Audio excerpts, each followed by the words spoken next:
Helping homeowners with expert advice, and by the 2013 Honda CR-V, an IIHS top safety pick.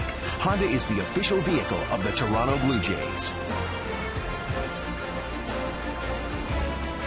A beautiful holiday Monday, Victoria Day here in Toronto. The roof is open. CN Tower is standing high against that spectacular blue sky.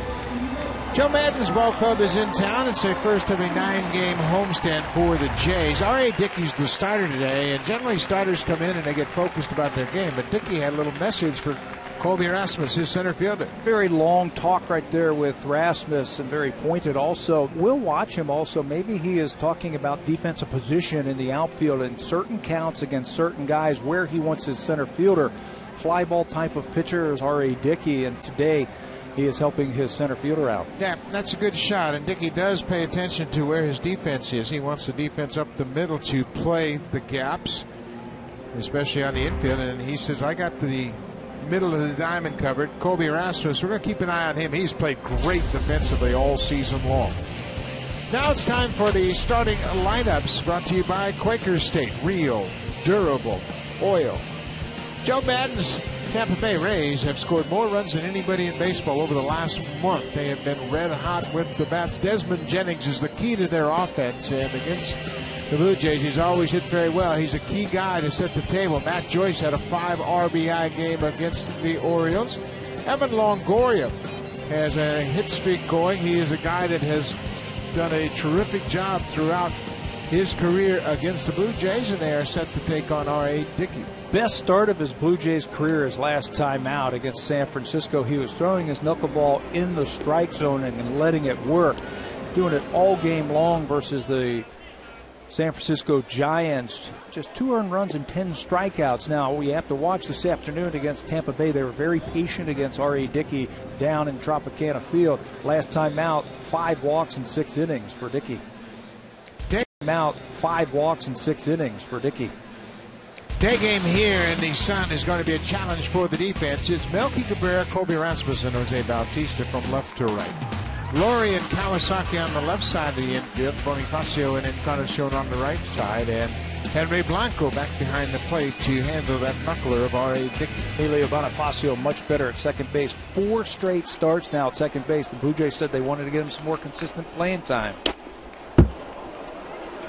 That first knuckler goes off the glove of Henry Blanco back to the backstop. Desmond Jennings, Joe Maddon a little earlier this morning told me he's the one guy they need to get going. Their offense has been so prolific over the last month. They are 18-8 since April 18th. At that point, they were 5 games under 500. He would love to get him going because he's got power and he's got speed. And if he's going to get going, this is the place to do it. He's been sensational here at Rogers Center in his career, almost a 400 batter here in Toronto. Tampa Bay has scored 171 runs in their last 30 games. And that is un-Ray-like. They have not been known for their offense, but I asked Joe Maddon what the difference was. He said we don't strike out. And they strike out, of course. Right on cue with that strikeout. Garner, B.J. Upton, who would strike out a lot, and Carlos Pena. But when you're up against R.A. Dickey, and he's got a hard knuckleball today. It is dancing everywhere, and he goes upstairs. That is for a purpose right there against Jennings. Keep an eye on that miles per hour with his knuckleball. I saw some 78s that last batter. That is a very good sign. Yeah, when he gets up in the upper 70s, he can control that knuckleball a little more effectively. Joyce hits it to Encarnacion, who knocks it down, and he finds the handle and stayed with it. Edwin was going to go to the bag himself, but after he bobbled it, he calmly reached for the ball and then flipped it to R.A., who was covering first. Day games, and it gets a little bit quicker, the game here on the turf, when that sun beats down on it, so you've got to slow yourself down. That's exactly what Edwin does after he knocks it down, goes to reach for it, gets a little bit ahead of himself and said, you know what? Better give it to Dickey to get the out. Boy, that's a helpless feeling when you knock the ball down. You know it's right there at your feet. You can't find it. But he was calm and took the out. 2 down. Ben Zobrist, a switch hitter. This is something we have seen before. Zobrist is a switch hitter batting right-handed. against Dickey. Obviously, it's just a matter of comfort for Zobrist. Comfort and making it a little bit more difficult for that pitcher to get that ball in there. As a left-handed batter, you've got this big doorway where you can throw the ball in. As a right-hander, you got to be able to extend and get that ball out to throw it for a strike. Dickey looks good early. Yes, he does. And again, I'm watching that miles per hour. It's hard, and his knuckleball is staying on line in the strike zone. There's a fly ball to left. Cabrera moving over, gets there, and the inning is over. R.A. Dickey's got that knuckler in the zone. 9 pitches, and the Rays go down in order. Melky Cabrera has doubled in 5 straight games. Jose Bautista's having a good May, and Edwin Encarnacion has 12 home runs.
R.A. Dickey continues to talk to his defensive players on the bench. The second baseman, Emilio Bonifacio, checking in with Dickey to see just exactly where he wants him to play. And Dickey said, I'll keep my eye on you, and I'll move you around if I think it's necessary.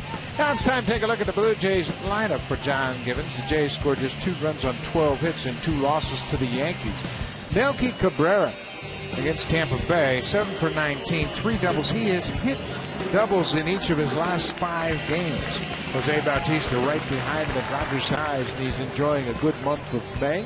They go up against Jake Odorizzi, making just his 3rd Major League start. Recalled yesterday from AAA Durham, makes his Rays debut today, just 23 years old. He's the youngest right-handed pitcher to start a game for the Rays since 2006.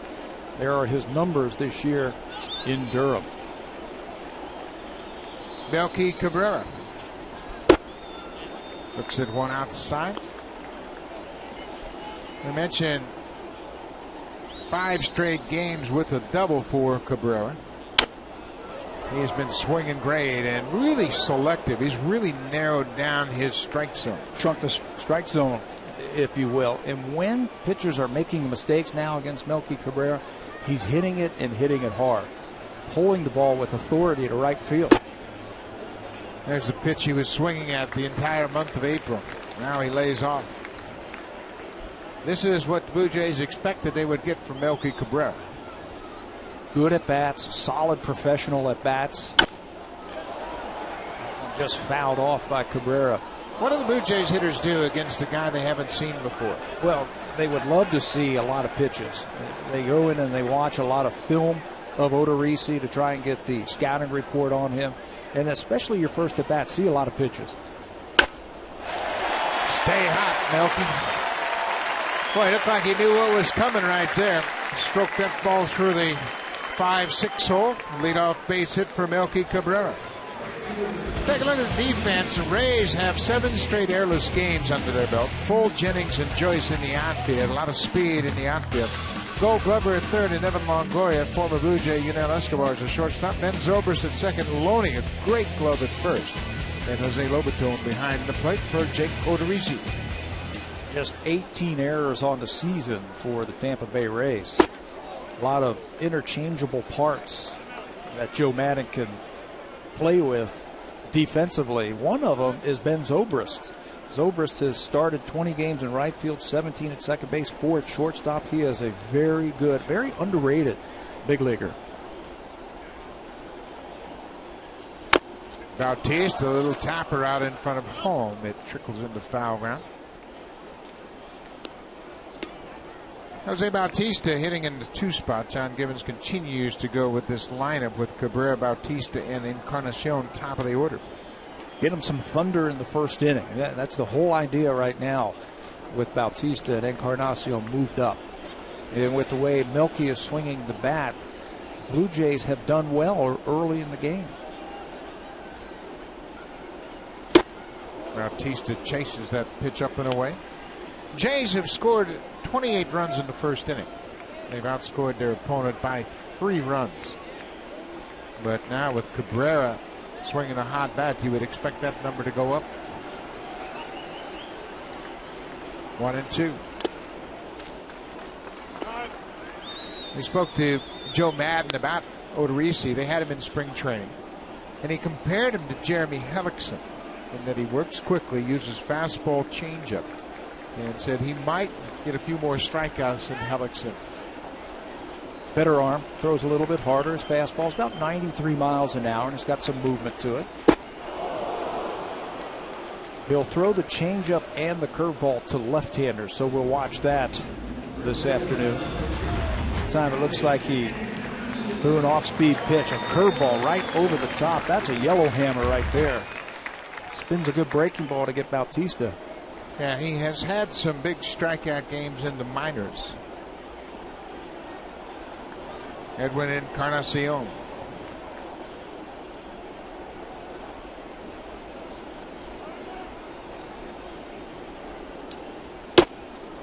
First pitch strike. You can see Blue Jay hitters just want to get a feel for what type of velocity they're dealing with. Yeah, and what it looks like coming out of his hand. I talked to some of the Blue Jays today about Odorizzi, asked them if they knew about him. They said a lot of times it reminds them of David Phelps. And the ball hit down the left side. That's a fair ball. Sam Fold over to cut it off. Melky Cabrera goes first to third. And the ball bounces away from Zobrist. And that was interesting. Zobrist had the ball kick up, and again, you mentioned with the roof open, this turf becomes very bouncy, and that ball kind of handcuffs Zobrist if it came in from left. And the game becomes a little bit quicker. Good job by Cabrera to push the envelope here as another curveball hangs over the middle for Edwin Encarnacion. I thought Sam Fold had a shot at Melky Cabrera at third base because it gets over, cuts the ball off, spins around. You see Cabrera just coming into your picture. And then when that ball bounces towards second base, it almost gets away from Zobrist. A lot of teams would take a shot at Melky Cabrera, not the Rays. It's the first inning. They keep the double play in order. That's what Fold was trying to do. Adam Lynn. I think Joe Madden has pounded that into his team. Don't try to make the spectacular play. Make the routine plays, and we'll be ahead of the game. Pitching and defense. What a concept. Rays do it really well. Adam Lynn, 286 average for Lindy. Ball on the strike. Now the Blue Jays have a chance to strike early. Tampa Bay coming off a 3-game sweep of the Orioles in Baltimore.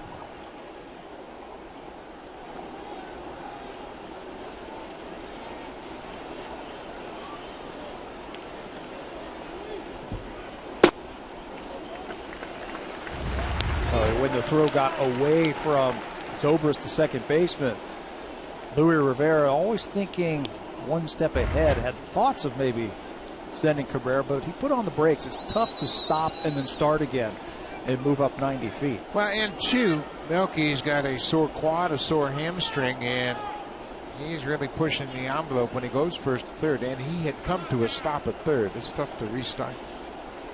2-1 to Lynn. Dials it back.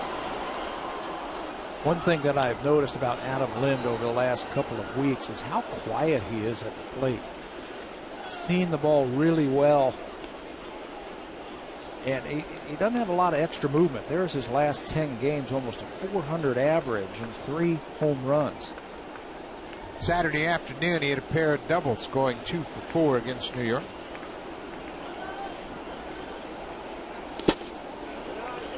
Another good example of how well he's seeing the ball. He laid off that Odorizzi curveball. Well, when you're quiet at the plate, meaning you don't have a lot of movement at the plate, you don't have a lot of moving parts, you can pick the ball up so much better. And he is seeing the ball now. He is taking borderline pitches that he knows that are balls. He's off the plate. Full count, 1 out. Encarnacion at first. There he goes. Fouled into the seats, out of play. Edwin was on the move. He and his former teammate having a chat around the bag in second. Unel Escobar swinging the bat pretty well right now. And the whole Rays team are swinging the bat well. Last time we saw Escobar, he was hitting under 200. Another full count pitch, and Odorizzi makes Encarnacion dive back into first. You see Melky Cabrera right there in your shot. He can get way off. If he throws him a curveball and one bounces and it's a short, wild pitch, he can get way off there and score because Evan Longoria is not even close to the bag. There goes Encarnacion. Lind, another foul out of play down the left side.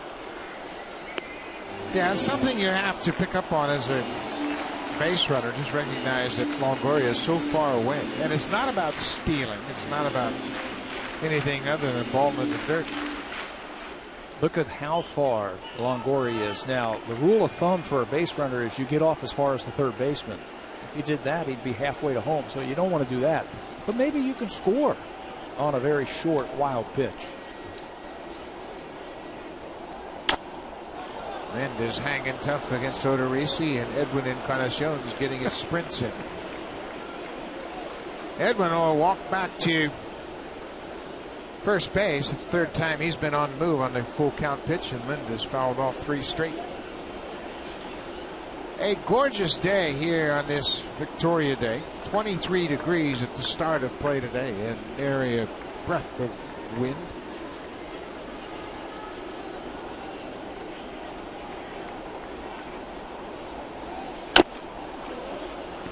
We'll do it again.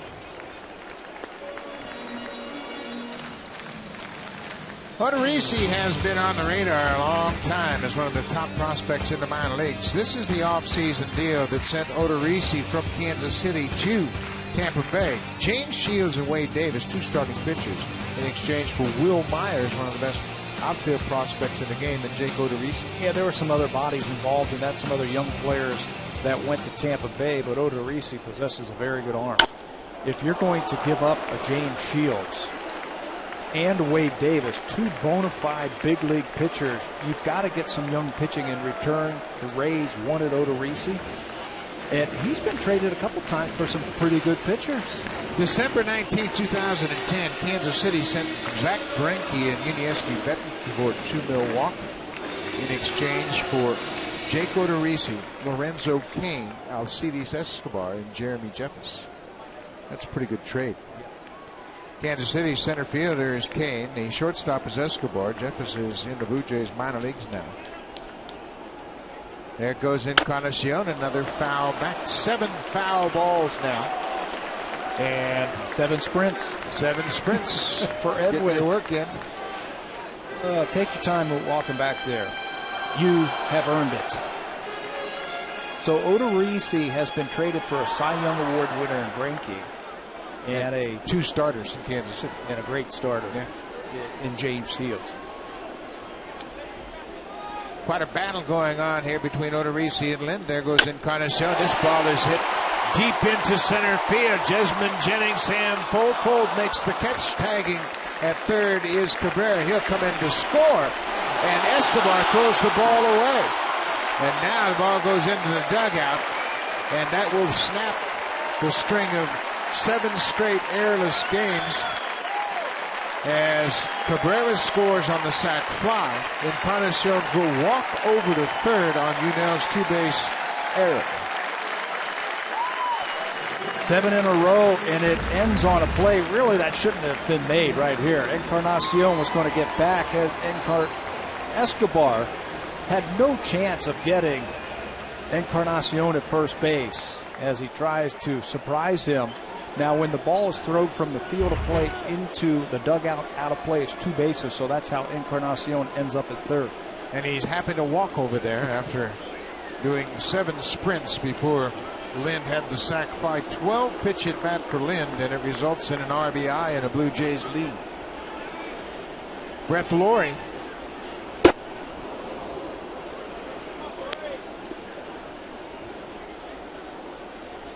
Laurie batting 191 on the season.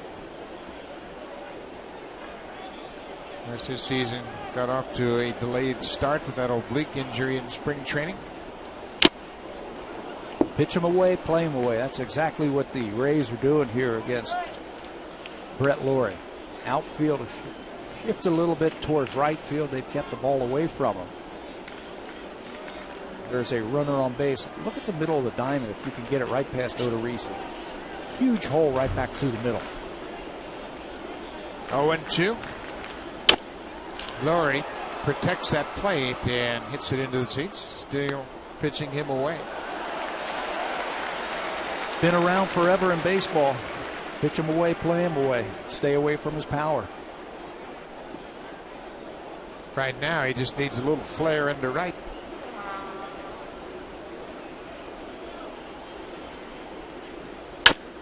Drives this ball in the gap, and that's going to get down and go to the wall. Encarnacion comes in to score. Laurie is headed for third. There will be a throw, and it's not in time. Brett Laurie got his pitch away and drives it away. His second triple of the season. Blue Jays with a 2-0 lead. Well, he picks on that ball away. I think he figured out that they're trying to stay away from his power. Ball away, watch where it is, and he's able to get on top of it. That is a tough pitch to get on top of, keep fair, and hit it as hard as Brett did. And once it hits the carpet, there's no way you're going to have a chance to get him at third base. He just runs too well. Big 2-out hit for the Blue Jays. 11th RBI for Laurie. Now Colby Erasmus.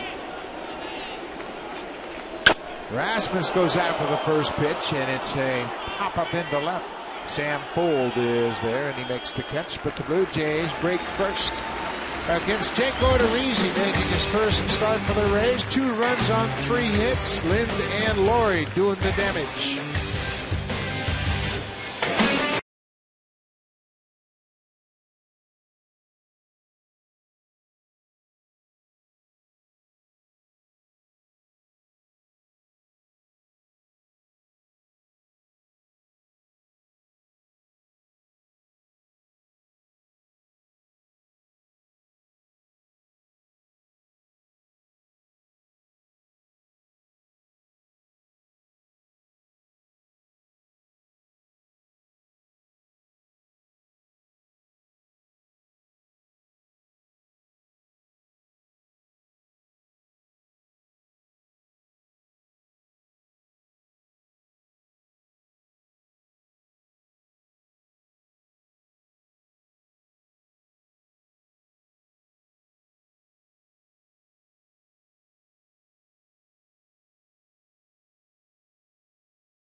By the 2013 Honda CR-V, an IIHS top safety pick.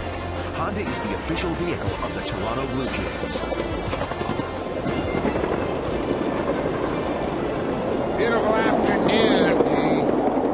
The train right next door to the Blue Jays ballpark here at Rogers Center. And it's a beautiful day. A lot of people out and about. Make your way down to the ballpark and enjoy a great afternoon. Here in the Toronto area, of course, come to the ballpark and make your way over to Center Island. Evan Longoria, Blue Jays just as soon not see Evan Longoria. This guy wears them out. This season against the Blue Jays, he's hit .529.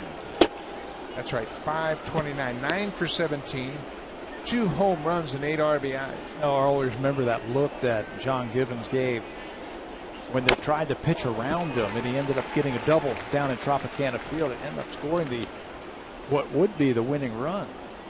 He knows you can't pitch to this guy. Longoria got a 2-out double in the 10th and would score on Luke Scott's walk-off walk. Dickey's got a good knuckler today. Whole key, I think, for R.A. Dickey is keeping that ball on line and throwing it hard, that knuckleball, because it will dance in the strike zone. When he does that, he'll be fine. He just gets it right off of that sweet spot, the type of movement. Full count to Longoria. Fouled at the plate. The Rays, excuse me, but they're a very good team at taking pitches and recognizing if you're able to throw the ball for a strike. And they'll take their walks when they have to.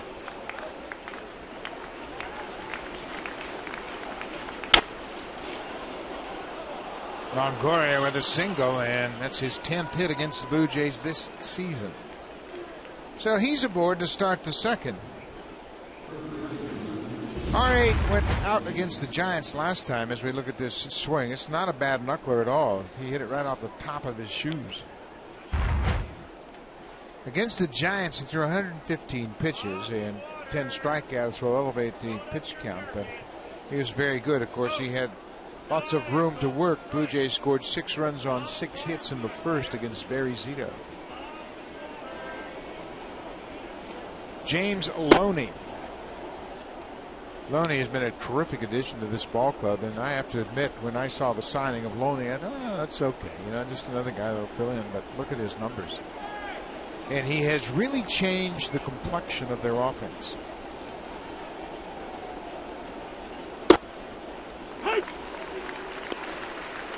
Gone is Carlos Pena, who played first base for the Tampa Bay Rays last year. And you could pitch to Carlos Pena. There were holes all in his swing. If he made a mistake, he might lose it. But James Loney, off to a great start, over 350. That ball goes off the glove of Blanco, and Longoria goes to second. You're going to get that with the knuckleballer. It's a pass ball charged to Blanco, and you can see he tracked it, but it just tipped off the webbing of his glove.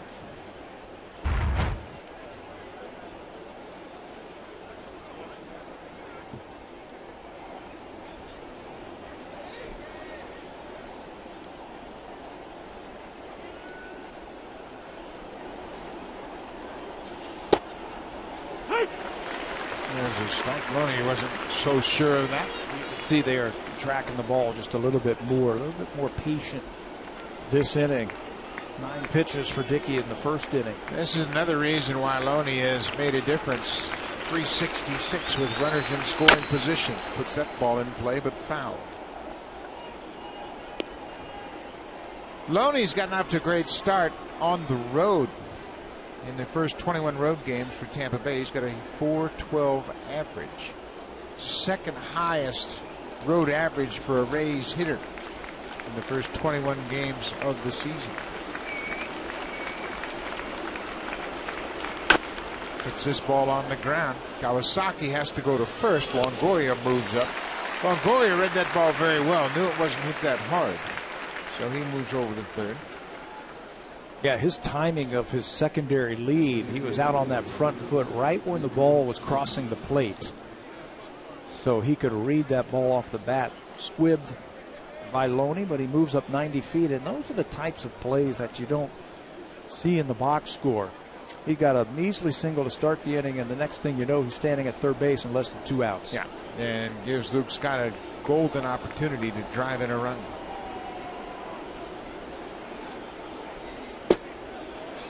Bronco keeps it close to the plate. Blue Jays, 2 runs in the bottom of the first. Luke Scott closing in on a .300 average. in the month of May. He's been another one of these Rays hitters that's starting to get things going. Well, he's smart. He's a very intelligent hitter and loves talking hitting and really dissecting his swing and what he wants to do at the plate. No surprise that he is close to 300. When he's healthy, he's a very productive hitter. He had shoulder surgery a couple of years ago. It took him a long time to come back and regain that strength. In the month of May, he's got a 326 average this month with 3 home runs. And he takes a walk. He's got a good eye at the plate. He had the bases loaded walk in the 10th that beat the Blue Jays down in St. Petersburg earlier this month. So Dickey issues his first walk. Long look by Sam Fuld to his his third base coach, Tom Foley. Well, they always want to put that safety squeeze in your mind, even if they're not going to do it. And they are the masters of bunting in this situation. First and third, 1 out. Sam Fuld, the left fielder. I'd be surprised if Joe Madden really gives an out away this early. Yep. Especially the way Fuld runs. He doesn't hit too many ground balls. And it's tough to double him up. Something that the Blue Jays have had trouble doing, turning that tough double play, but they could use one right here. There's a fly ball that's going to get down in foul ground. Joe Madden recognized that in Dickey's last start against the Giants, he had a little better velocity on his knuckleball. He said that's why he got those 10 strikeouts, but he's aware of how Dickey's been throwing.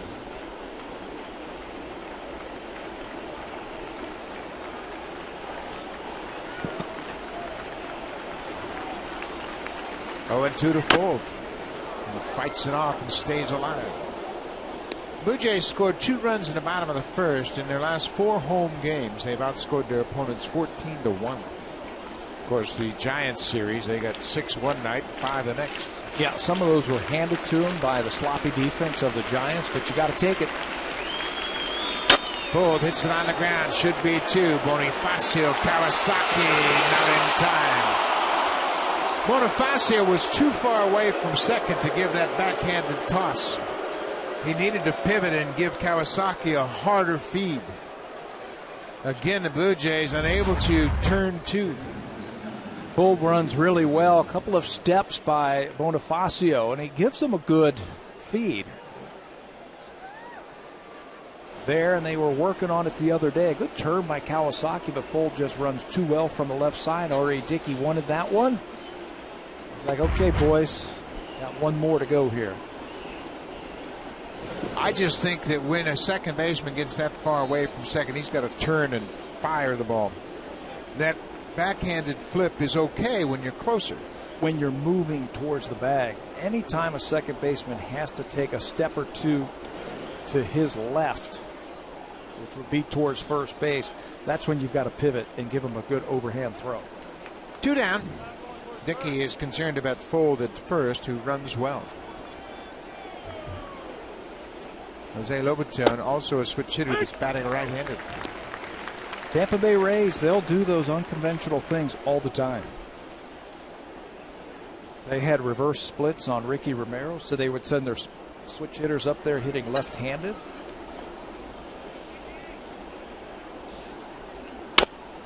Bouncing ball toward third. Good hop for Laurie. Across the diamond in time. The inning is over, but Tampa Bay gets on the board. Blue Jays can't turn the double play, and it's a 2-1 R.A. Dickey lead.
this double play ball. You know, it's okay to shovel if you are going towards the bag. You can see Boney took a couple of steps to his left, so that's a long throw to backhand. Now, they were working on that the last time they were here at Rogers Center with Robbie Alomar. He was saying you got to throw this ball with a closed foot to see how the foot opened up. Felt like the ball was really spraying on it. But look how close they are at second base. That's where you want to backhand flip that ball to second baseman. Really not as far where Boney threw it last time. And your momentum is taking you toward the bag, and Bonifacio had to go away from the bag when he tried that flip. But those are the subtleties the Blue Jays haven't been able to complete. Double plays that get you out of the inning. It cost R.A. Dickey a run. Bonifacio goes after the first pitch and pops it in the air. Longoria dealing with the sun. It takes him into foul ground. One pitch, one out here in the second. Give you an idea about the importance of double plays. Last year, through 44 games, Blue Jays converted 54 double plays. This year, just 31. And that is a problem. That'll give the opponents those runs on ground balls that could get them out of the inning. Yeah, and countless times a guy just trots in from third base when they cannot turn that double play. The catcher, Henry Blanco. Jose Reyes is with the ball club. He came back from New York. That's where he has been rehabbing. He's going to stay with the ball club until he goes out on rehab. He is throwing. He is hitting off a tee. He's not running yet, but he's riding the bike and building up the strength and stamina in his ankle. Everything but running, correct? But he appears to be right on schedule, so that's good news.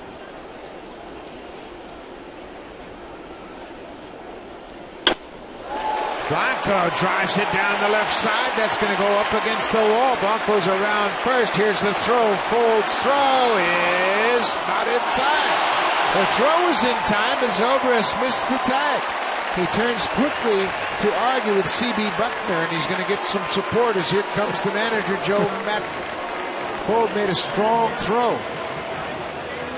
Ben Zobrist still thinks that he had him at second base. You can see his body language and the way he is reacting to C.B. Buckner, that he thought he had him in plenty of time.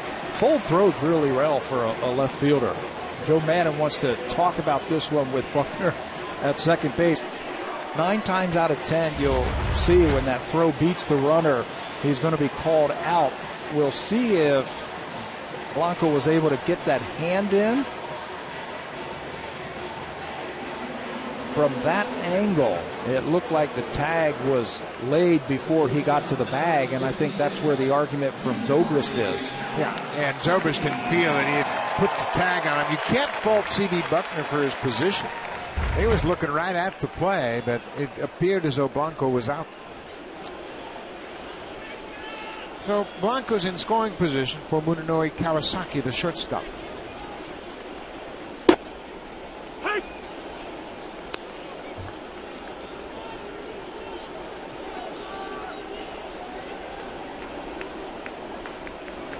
Kawasaki has 8 RBIs. He's averaged at 229.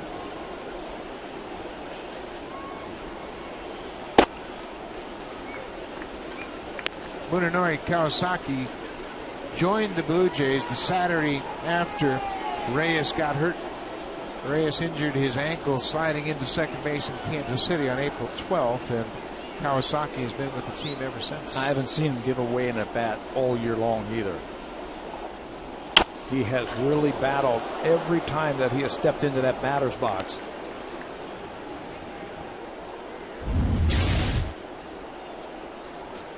That is Jose Reyes doing his thing that you were just talking about. Getting some throwing in, some stretching with his ball club, and I'm sure he loves being around the guys. It's tough to get amped up for a baseball season and have to go home and watch the game on television. Well, I don't know if you've been injured, but I've been injured, one significant injury. And when you're away from the ball club, it feels like you're on an island, like you're not even part of the team, and it's immediate. As soon as that injury happens, you are a stranger. Breaking ball in the dirt. Kawasaki making Odorizzi work here. One time in my career I spent on the disabled list, and I hated it. Yeah. I told myself I'm never going to go on the DL again if I can help it. because you're right. You don't even feel like you're part of the team. No. And it's very subtle, but your teammates have a tendency to kind of ignore you. Full count. That's the perception, isn't it? Yeah. When you're there. You can't do anything to help us. Plus, they always think that could be me. Yeah, it's a tough spot. Yeah, I don't want that injury rubbing off on me, so stay away from me, right? Full count again. Kawasaki having a tough at bat. Jake Odorizzi gave up a one-out double to Henry Blanco.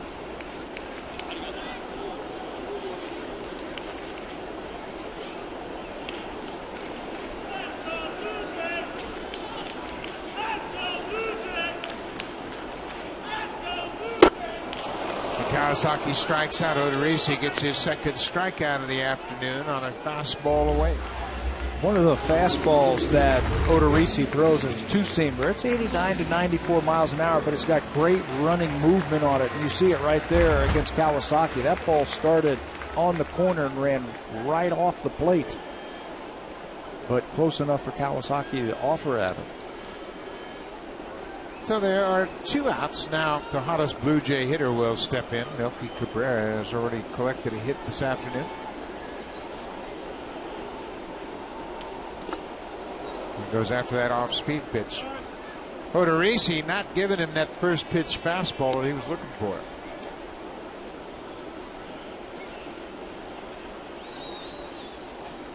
Pat mentioned that Odorizzi is just 23 years old. Becomes the youngest right-handed pitcher to start for them since Edwin Jackson.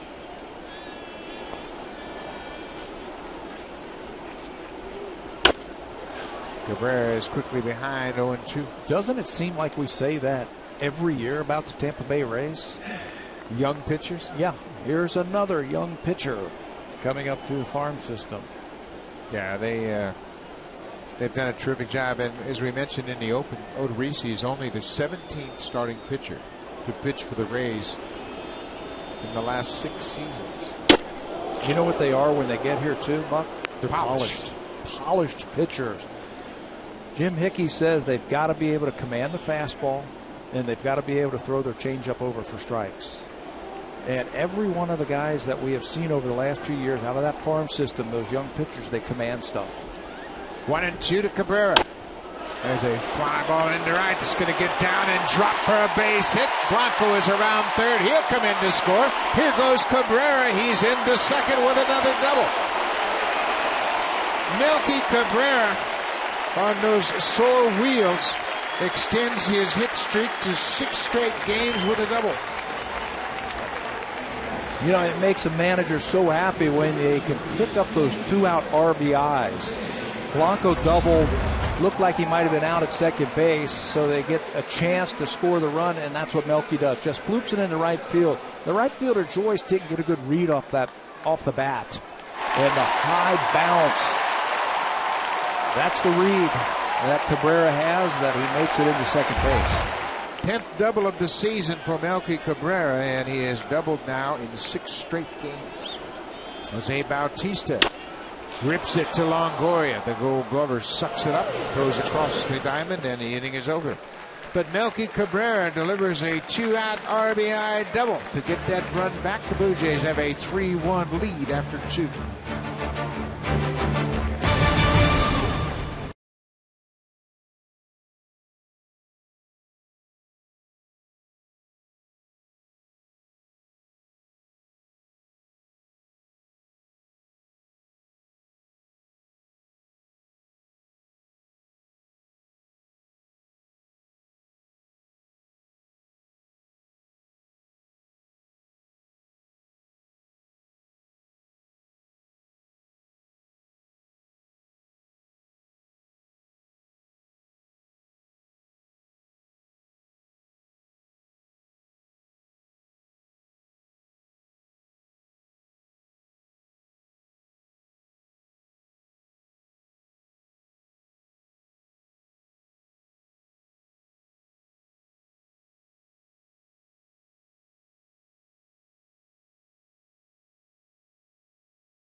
May 22nd when the Blue Jays wrap up the series against Tampa Bay. Note the start time, 4:37. So get out of work early, beat the traffic, enjoy this great weather, and come on out to Rogers Center. Pick up your tickets. You can call the Blue Jays at 416-341-1234. You can always log on to BlueJays.com to order your tickets for the Jays Rays, or you can stop by most Rogers Plus locations. Bring the kids out, enjoy a nice afternoon game, and then you can stay downtown, go out to a great dinner, and make a big day of it. Wednesday.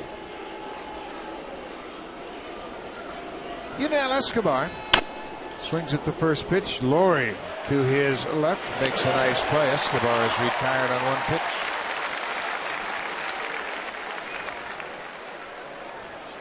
Who has more range at third base than Brett Laurie? Does a good job getting back and then reading that hop. Again, one more time, that ball bouncing off the carpet. Watch how he plays it off to the side. You play it off to the side because you can see the ball so much better and track it. Good play by Brett. Back to the top of the order, Desmond Jennings takes the first pitch strike.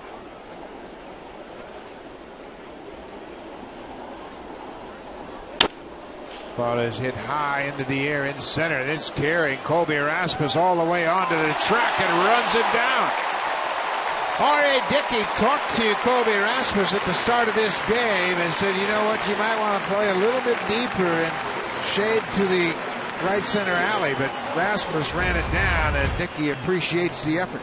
Right in front of the wall, in front of the 400 sign. He takes one quick glance to see where the wall is. Tough here at this ballpark. You got to get some help from the corner outfielders, because the warning track is the same feel as the carpet, the grass. So that warning track, you don't get any feel for how close you are to the wall. Yeah. A lot of natural fields are grass and then cinders. This is all the same material, so you don't feel the difference under your feet. So it's really challenging for all the defenders, whether it's up the sidelines or closing in on the outfield fence. So that's where that side fielder, this time Jose Bautista, will tell him that he's getting close, or you've got a couple more feet, 2 more steps, whatever his cadence is to Rasmus, just to let him know how close he is to that wall. Or you can have those teammates that always tell you, you're all right, you're all right. You're okay. I had a few of those. Matt Joyce takes one inside. It's a 3-1 count. R.A. Dickey gave up a run on an Evan Longoria single, a pass ball. Longoria advanced on a ground out and scored on a fielder's choice.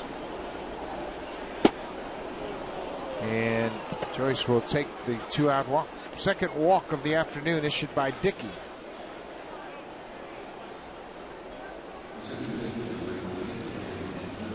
Dickey, in his own words, said he's profiling as a conventional knuckleballer right now, giving up fewer hits and innings, but walking too many. He said, I need to cut down the number of walks.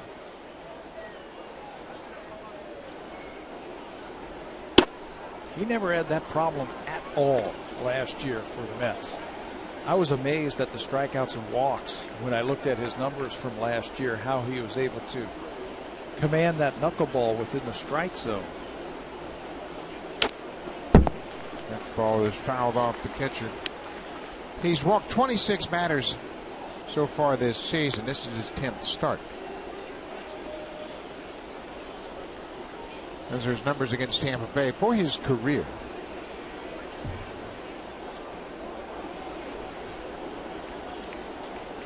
I think the shoulder spasms that R.A. Dickey suffered at the beginning of the season were a little bit more than what we have been led to know. Tough for him to extend. Yeah, he's talked about that the reason the velocity is down on his knuckleball is every time he tries to extend through the pitch, it grabs it. But he's had a 5-walk game. He walked 4 in his first start with the Blue Jays. Opening day against Cleveland. Zobrist swings right over the top of it. It's a 2-2 count. Yeah, he's had a couple of 5-walk games. already. At Baltimore and then at Tampa Bay. Two very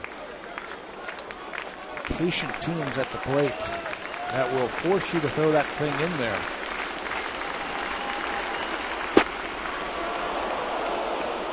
I think he wanted that last pitch. In fact, he might have brushed the inside, but it was well off the plate.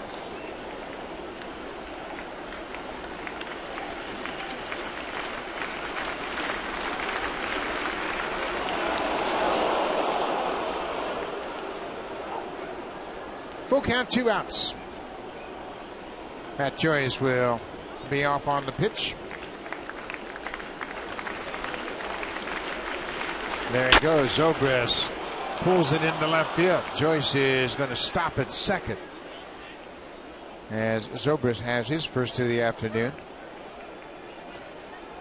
Just 2 hits for Tampa Bay. Ben Zobrist, as Pat mentioned, off to a slow start by comparison to what he normally does, but he is one of the better second base offensive players in the game. And here are the numbers. OPS at second base, of course, Robinson Cano with New York has them way up there. And then right there, Tampa Bay. Very underrated player. You look at his individual numbers, he can beat you in so many different ways. Longoria hits this one over Bautista's head. Joyce is in to score. Zobrist is being waved around. Bonifacio's throw to the plate, not in time. Evan Longoria continues to wear out Blue Jays pitching. An opposite field 2-run double comes with 2 outs here. 2 quick outs. Escobar and then Jennings, a couple of great defensive plays by the Blue Jays. And it all starts with a walk. They walked Joyce, Zobrist singles, and then the hottest hitter on the Rays versus the Blue Jays. Longoria belts one over the head of Bautista in right field to tie this game up. You know, you mentioned it. The Rays have been hotter than anybody offensively in baseball. Coming into this game, they'd scored 171 runs over the last 30 games, an average of 5.7 runs per game. Longoria's 13th double. He's now driven in 29 for the season. In those 30 games, yeah, it's not just doubles and singles. They're hitting the long ball, too. They've hit 41 home runs over the last 30 games. And you don't think about Tampa Bay and power in the same sentence. No. And everybody expected with the loss of Carlos Pena and BJ Upton, the home run numbers would drop. They haven't. James Loney. Line drive caught by Bonifacio. That'll end the inning. But Evan Longoria already this afternoon is 2 for 2. He drives in 2 to tie it up.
Beautiful afternoon at Rogers Center. We are tied at 3. It'll be the meat of the Blue Jays order. Encarnacion, Lind, and Laurie. Jake Odorizzi, the 23-year-old right-hander, misses with the first pitch. Edwin singled to left and scored back in the first. A tailing fastball missed the outside corner. Edwin does a good job of staying within his plan when he gets to the plate, and he's a smart hitter. I talked to Chad Mottola this morning about Edwin, and I asked him, I said, you know, is he a smart guy? He says, yeah, he's got a plan up there, and he does a very good job of staying within that plan. Doesn't really stray too far from it. I think that's what helps him to become a very good two-strike hitter, that he has an idea at the plate and stays with it. Pitch right on the corner. There's Anthony Gose, who has just been called up from Buffalo. He's sitting next to Chad Mottola. Gose off to not a good start down in Buffalo. Hitting under 230. But he gives them some speed, gives them some defense late in the game. He could steal a base off the bench. Yeah, there's no question that Melky Cabrera is struggling a little bit physically with his legs, and John Gibbons just wanted another option. Longoria. That's why he wins Gold Gloves. That ball was past him when it caught it. Fans, if you want your baseball questions answered by our team of experts, email asktheexperts@sportsnet.ca. And keep your eye out for the Home Hardware Ask the Expert segment later on in the game. Evan Longoria is like a vacuum at third base, and this ball skips past him, and he writes himself, he's got a great inner clock. He never rushes a thing. And how about the throw over to first base? Just like Laurie last inning, play it off to the side so you can really watch that ball into your glove. And then the throw right on the mark. Yeah, he's good. He and Beltre and Brett Laurie, probably the best third baseman defensively in the American League. It's another youngster in Kansas City that's playing well, yeah, but he has gotten off to a bad start with the bat. You don't think about him as often. That's Mike Moustakas. He can play third as well. Tell you what, Will Middlebrooks in Boston's pretty good too. They're everywhere. Ryan Zimmerman is outstanding over in the National League with Washington. Love watching those good third basemen handle those hot shots down there with ease. Adam Lind had a terrific at bat his first time up. He had a 12-pitch at bat that resulted in a sacrifice fly that drove in the first run for the Jays. And he gets called out. Boy, that might have been off the plate outside, but Cliff Fagan, the home plate umpire, rings him up. That's 2 outs for Odorizzi here in the third. You know, the way that Adam Lind has been seeing the ball, I got to trust him. And then when you go back and look at pitch tracks, that slider might have been off the plate. Take a look at pitch tracks. That last one, number 5, off the plate. And Lind, though, is punched out. Brett Laurie had an RBI triple to the wall in right center in the first.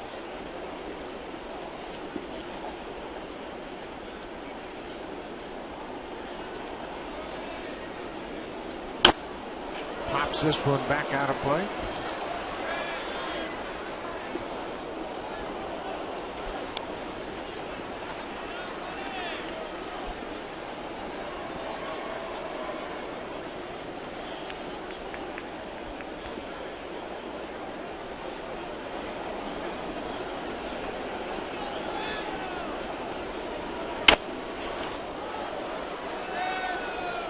Those pitches right there are by design.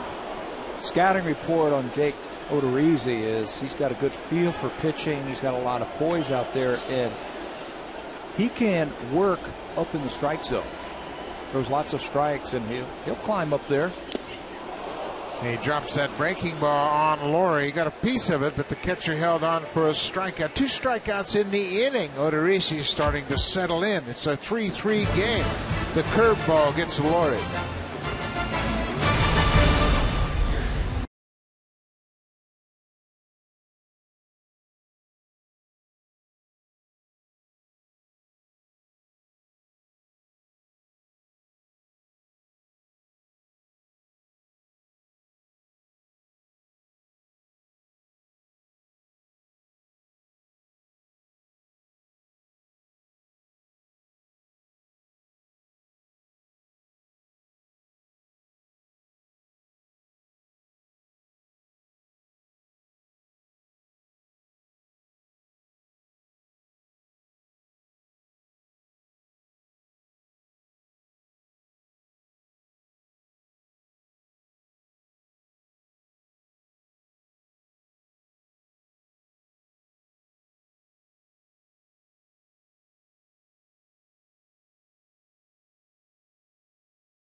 Take on the San Antonio Spurs. Game 2 tomorrow night, 9 p.m. Eastern Time. The Spurs lead the series 1 game to none.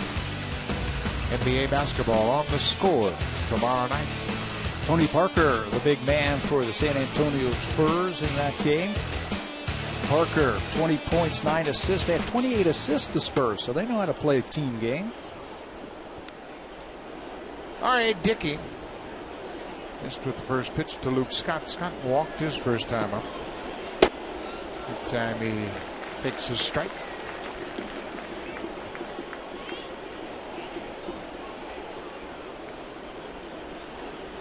Three ball game. On the ground. Second baseman Emilio Bonifacio throws Scott out, 1 down.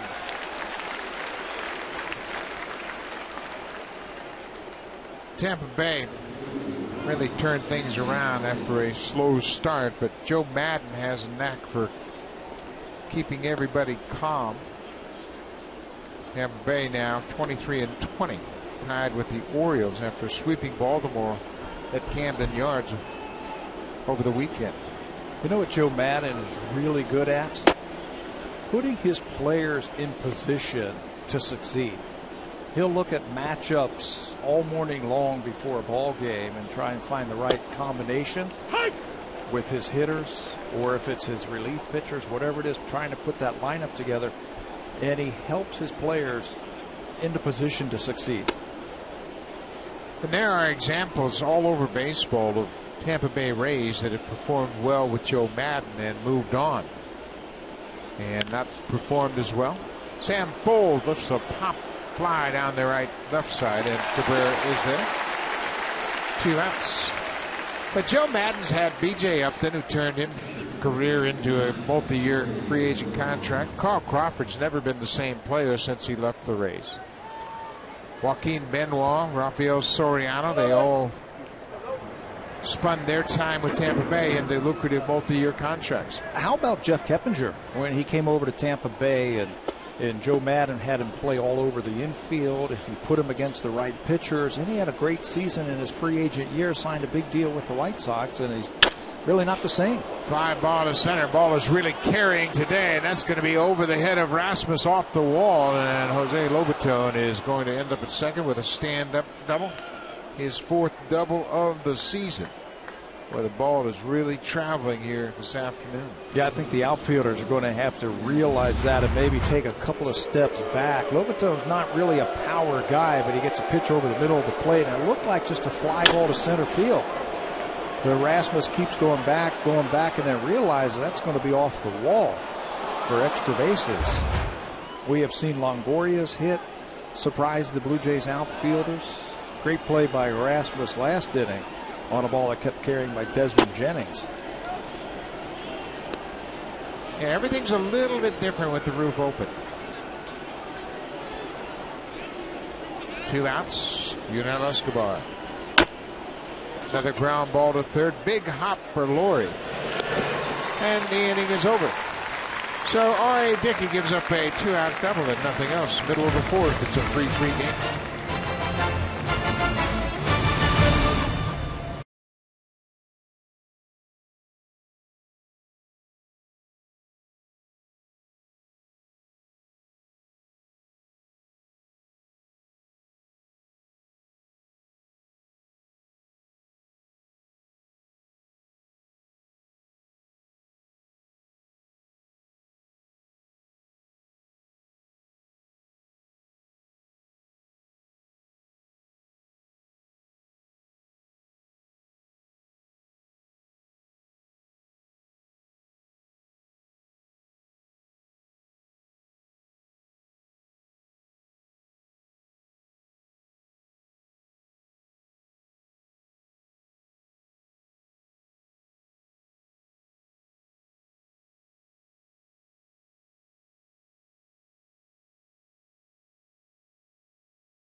Blackberry's at 10 and Q10 built to keep you moving. And this afternoon we will concentrate on the strikeout percentage of Colby Rasmus. This year it has jumped from about 24% last year to about 40% of the time in the strikeouts. And that's a way to kill rallies when you strike out too much. The good news with Colby Rasmus, though, is his on-base percentage is up. And his hitting with runners in scoring position is very good. Less than 2 outs, it's .450. Overall, hitting with runners in scoring position, .333. So I guess that's an instance where you can live with the strikeouts if you are producing in other areas. Getting on base and hitting the extra base hits, and Rasmus has done that. .231 average. He'd like to improve upon that, of course.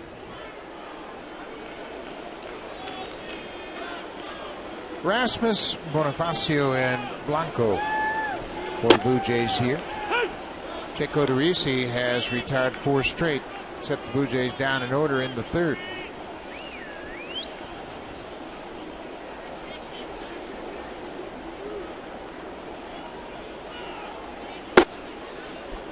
Boy, he's easy, isn't he? That ball comes out of his hand with an awful lot of ease. Smooth and free. He's got a very slow delivery, and we were talking in the first inning that it reminds some people of David Phelps of the New York Yankees. Same type of windup. It's free and easy. I wouldn't say he's a straight short armor, but the ball gets on you quickly.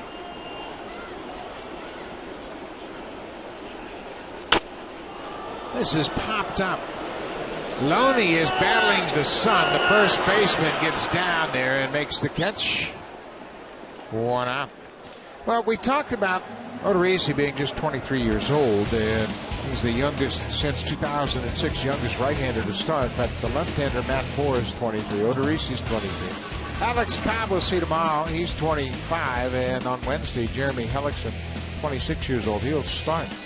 And this is the core of their success. Young, homegrown pitching. And they just keep rolling in here. Matt Moore, you see right there, has as many wins as the entire staff of the Marlins.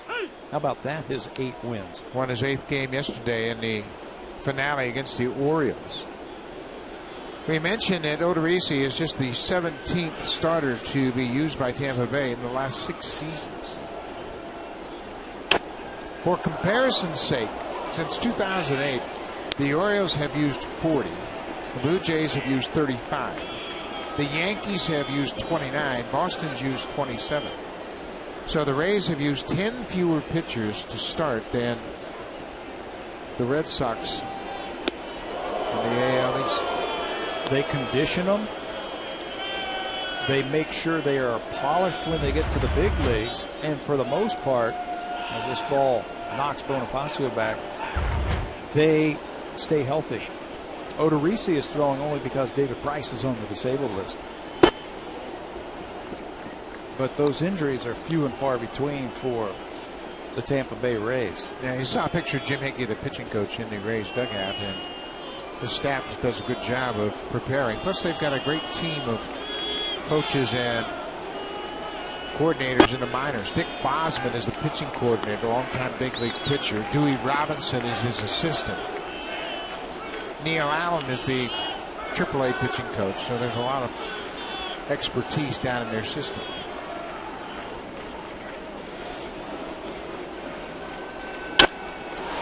Good line drive into center. Jennings makes the catch, 2 down. You know, when I see these young players come up year after year after year, you know, I don't want to say they're carbon copies of each other, but their deliveries are very clean.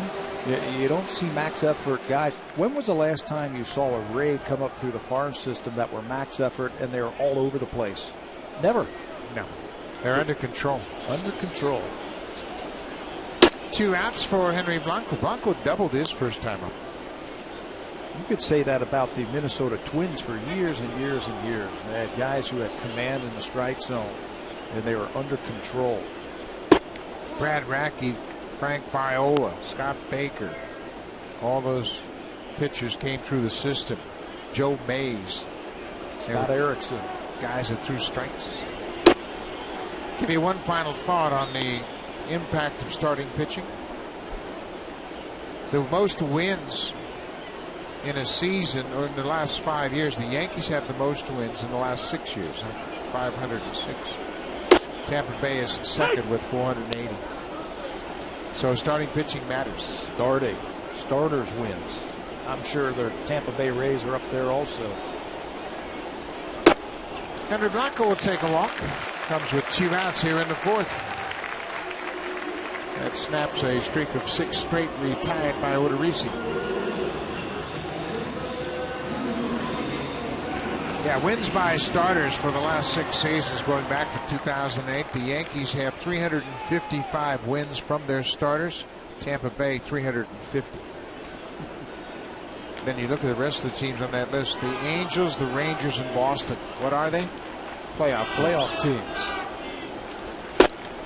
Kawasaki takes one outside. He struck out his first time up.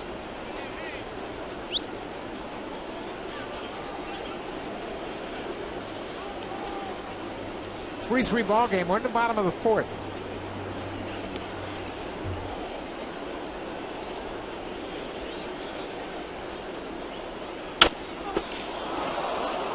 Odorizzi takes the hot shot and ends the inning. So we'll go to the 5th. It's a 3-3 game. Now it's time for Blue Jays Central Update. Here's Jamie Campbell and Greg Zahn in the Blackberry Broadcast Studio.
Foundation help remove financial barriers for children playing the game across Canada by supporting the Jays Kit.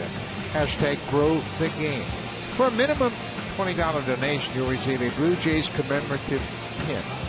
Donate until May 25th at bluejays.com/Jays Kit. The Toronto Blue Jays are proud supporters of amateur baseball across Canada. Pat and I wore the pin today, and we'll continue to wear that pin right on through the 25th of May. But make sure you check out hashtag grow the game in support of the Jays Care Foundation. Leadoff man Desmond Jennings has gone 0 for 2 so far. Jennings taking over in center field for the departed B.J. Upton. And Jennings is a terrific athlete. Got great speed. He's only committed 1 error in his major league career. But he's going to get acclimated to playing center. And he has all the physical attributes you want to see. Yeah, and teams are making adjustments to him right now, and I think that's why you see that average at 239. Just 4 homers and 15 RBIs, 3-to-1 strikeout to walk ratio.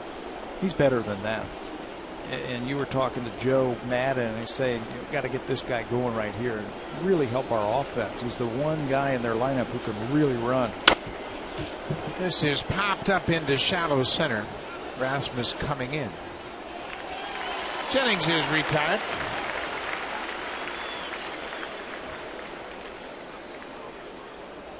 R.A. Dickey had an interesting breakdown in his splits. On base percentage with 2 outs, and obviously you want to close out innings when you got 2 outs. Last year the on base percentage against Dickey with 2 outs was .260. This year it's .315. And it's played itself out here this afternoon. 3 hits and a walk this afternoon with 2 outs. Just hasn't been able to close out the innings the way he did last year. Well, the one that really hurt was that 3rd inning. Very quickly got 2 outs on some nice defensive plays by Laurie and Rasmus, and then walk, single, double, and that's why we're sitting at a tie game.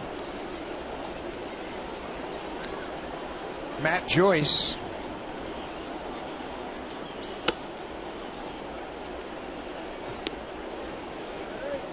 Joyce has homered in back-to-back games for the 2nd time this season.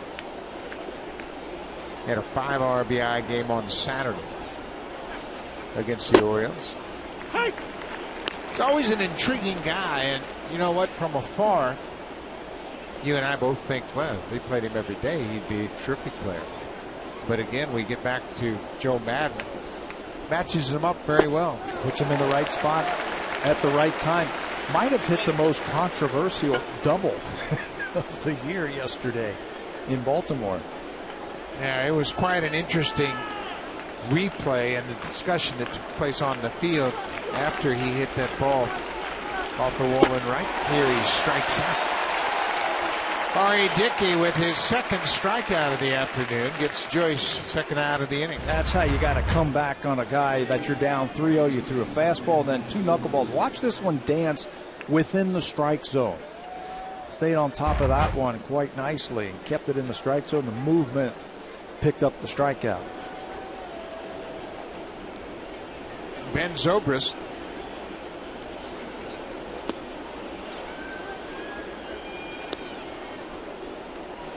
Would like to get this guy out right here and make Longoria lead off next inning.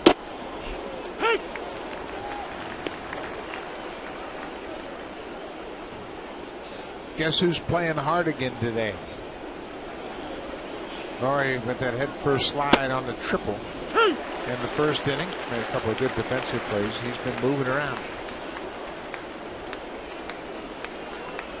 Gonna have to get out the stain remover to clean that thing up. Yeah, I'm sure he'd love to have it like that every single day. Don't you get that feeling? 1-2, strike 3, and R.A. Dickey sets down Zobrist, retires a side in order.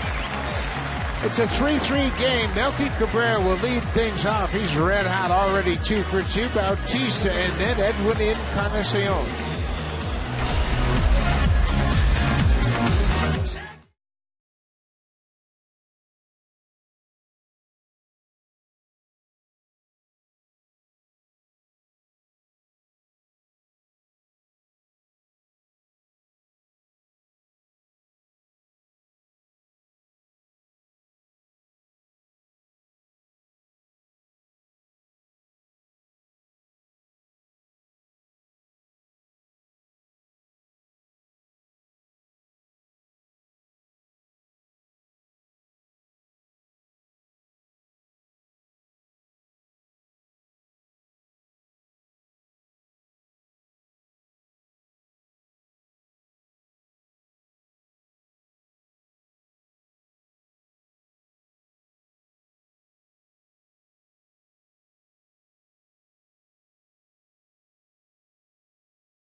on Hockey Central Playoff Extra, 5 p.m. Eastern on The Score.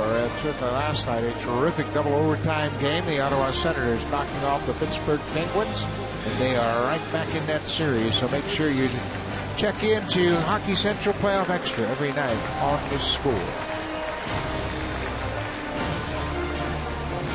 Quite a game going on here this afternoon at Rogers Center. First of 3 against Tampa Bay. Blue Jays got to cut into some of this deficit in the AL East. They are 10 back. Tampa Bay is 4 back, just ahead of them. They are tied with the Orioles. Melky Cabrera shows bunt. Cabrera's 2 for 2 already this afternoon. He has now hit .373 in the month of May. He's 25 for 67. Average up to .291. Boy, it looks like he is seeing everything in slow motion. How big's that baseball looking right now to Melky Cabrera? Staying very soft back there. Not a lot of movements, and he's seeing the ball because he's not swinging at pitches off the plate. Melky had a great month of May last year when he played with the San Francisco Giants. He had 51 hits in the month. That's at a franchise record for hits in the month of May. There he takes his strike. Boy, they have made up their mind they're going to pitch him away. Probably watched that San Francisco Giants series where he was yanking the ball to right field with authority. Odorizzi just really choked off that changeup and bounced it well in front of home. I like what I've seen from Odorizzi. There's no rattle factor in his approach. He gave up 2 runs on 3 hits in the first and settled right down. Cabrera is called for the swing. Todd Tishner down at third base rings him up. Melky thought he had checked, was headed toward first. I thought he had checked also. High fastball, and you can see that he goes around just a little bit too far. That was the pitch that was giving him trouble in April, and the pitch that he had stayed off of so far this month. Little slider in there for a strike to Bautista. He's gone 0 for 2.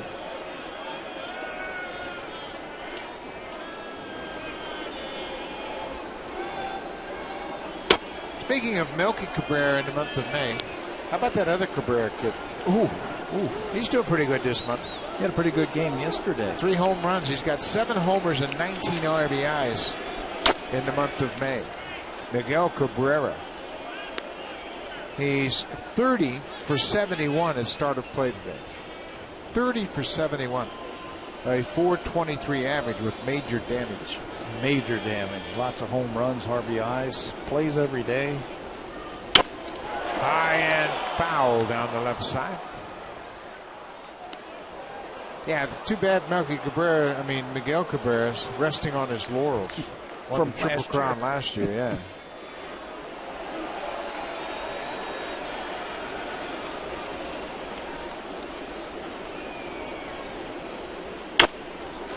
Bautista pops this one on the right side. Loaning will give it a courtesy look, but it's well out of play. So if you're thinking about Triple Crown back-to-back years, Melky Cabrera currently leads in average. He is 1 behind in home runs and leads in RBIs. Miguel Cabrera is unbelievable. You would think last year with that Triple Crown that he just, okay, I'll go back to my normal 30, 100. He's hitting .387 starting today. Yeah. And he leads the league in runs scored, hits, total bases, on base percentage. Yeah, .450 on base percentage. Bautista strikes out for a second time. Back-to-back strikeouts for Odorizzi here. He now has 6. Pretty good scouting report from Joe Madden said that Odorizzi can rack up the strikeouts. And he does it with the curveball again. Second time that he's gotten Jose Bautista this afternoon with that good overhand curveball.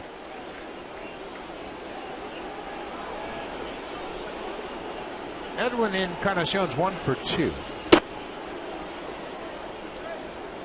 Ben Zobrist, the second baseman, has moved to the third base side of second. 3 infielders on the left side. There's a drive to left. Sam Ford almost in his tracks makes the catch. Encarnacion hit it hard, but it's right at the left fielder. Here comes the Home Hardware cleanup crew, brought to you by Natura. Home Hardware's exclusive line of safe, environmentally friendly cleaning products.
Give you a look at Sean Nolan, left-hander pitcher down in the minor leagues. He is off to a great start. Last 2 seasons, he's combined for a 12-0 record between A-ball and AA. An ERA under 2. Last 2 starts in AA have been really good. Yeah, his first start in AA, not so good. Last 2, 12 innings, 13 strikeouts. He was 10-0 last year in Dunedin.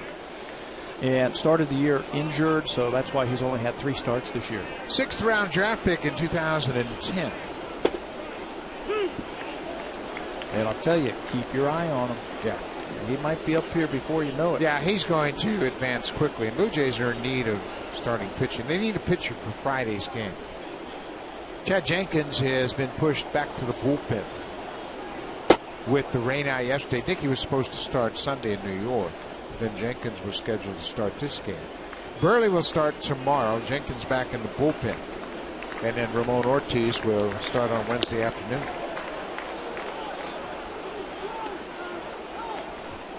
Evan Longoria, 2 for 2.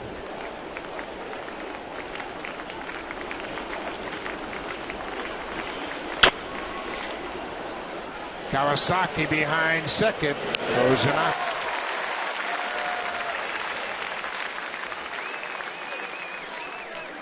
One down. That leadoff man ever so critical for any pitcher, but you start with 1 out, nobody on, you got a leg up on it.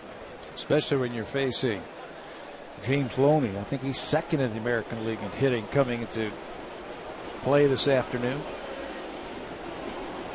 Yeah, they are a different offensive ball club for sure. Loney 356 at the start of play. Longoria was 8th at the start of play at a 327 clip.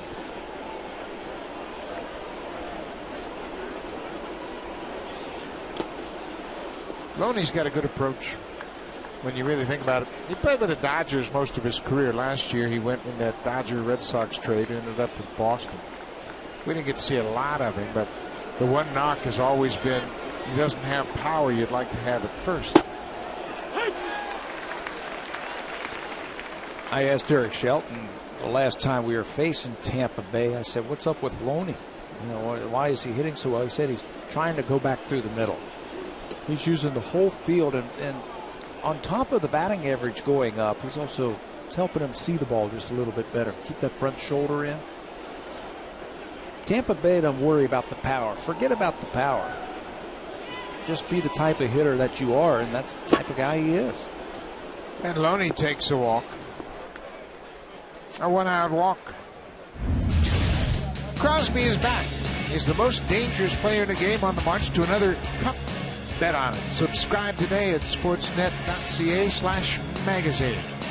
Sidney Crosby, boy, he was skating full speed even in the second overtime last night. Fortunately, the Ottawa Senators won that game, and now they've got a great series the rest of the way. It's 2-1 Penguins as they battling the Ottawa Senators. They'll get a couple of nights off now before they drop the puck again.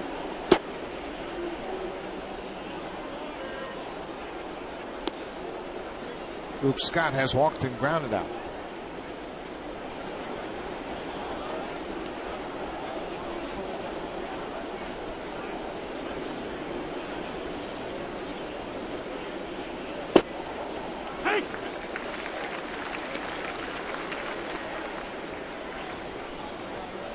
Dickey deserved a better fate in the second. He gave up the first run to Tampa Bay on a ball that could have been an inning-ending double play, but the Blue Jays couldn't convert it. Longoria came in to score. The ball goes off the catcher's glove, and Loney's going to move into second.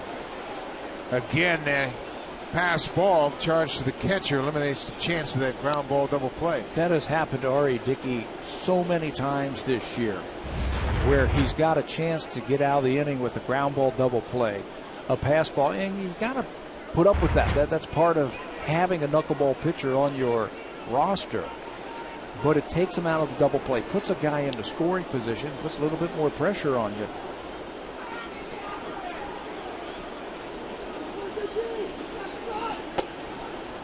How does it change a hitter's mentality when he now has a runner in scoring position? Boy, don't you just light up, especially if you're a guy that wants to drive and runs, like a Luke Scott, who puts up good at-bats all the time.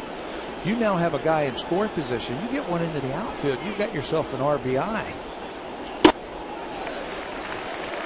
As opposed to the infield runner on first base, and especially guys like myself who couldn't run that well, if you get the ball on the ground, probably going to turn 2 on you.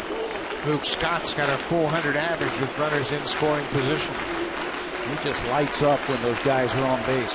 3-2. This time he chases a high one. He knew it was upstairs, but just couldn't lay off. Big strikeout for Dickey. Upstairs. This time maybe a little bit too excited with that runner in scoring position as that knuckleball now let her high, and he comes up empty, swinging at it. Sam Fuld bats with 2 outs, goes after the first pitch. Big hop for Bonifacio, and Dickey is out of the top of the 6th. The walk doesn't hurt him. He'll go to the bottom of the 6th. It's a 3-3 game.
and Little League Canada. Winnipeg, Manitoba, July 3rd, 4th, and 5th at Shaw Park. Blue Jays will put on that Honda Super Camp. The instructors will include Candy Maldonado, Brian McRae, Jesse Barfield, and Dwayne Ward. Visit BlueJays.com/Baseball Academy for more information. The Toronto Blue Jays are proud supporters of amateur baseball from coast to coast. New pitcher for the Rays is the lefty Jake McGee. Takes over for Jake Odorizzi, who held his own over 5 innings. Yes, he did. So it's now up to the bullpen. Jake McGee in 19 games, a very inflated earned run average at 880, but he possesses a great arm. Upper 90s fastball. And he was talking the other day, well, you know, what should I do? And Joe Maddon said, just continue to be yourself. Just use that fastball. Left-handers have hit him, and the Blue Jays have hit him in this career. 292 batting average against, highest of any Ray reliever for the Blue Jays. Jake Odorizzi makes his first start of the season, goes 5 innings. 5 hits allowed. 3 of those hits came in the first inning. And 2 of those 3 runs also in the first inning. He settled in nicely. Ends up with a walk and 6 strikeouts, 92 pitches, and now it's up to the Rays bullpen. A couple of 23-year-olds with a bright future. Matt Moore on the left has an 8-0 record. Jake Odorizzi with a big smile on his face. Oda be 23 in the big leagues, huh?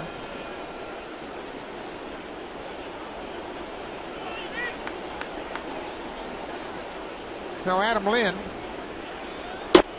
Take the first pitch from Jake McGee. Lynn had a terrific at bat in the first, a 12-pitch at bat that resulted in a sacrifice fly.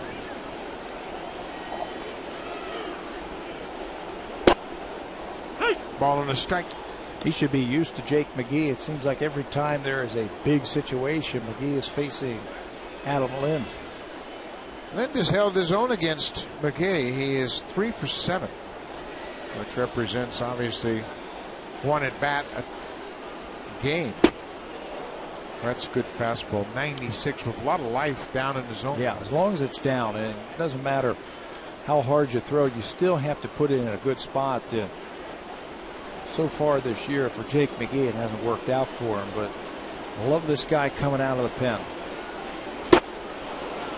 And he makes quick work of Adam Lynn. Lynn strikes out for his 2nd time this afternoon. Yeah, we saw Jake McGee earlier in the season, and he wasn't on his game. He was all over the place, but so far this afternoon, making much better quality pitches. Down that time to Lynn. Lynn got a big base hit against him back in Tropicana Field. That time, a good finishing pitch by McGee to get the first out. Third baseman Brett Laurie.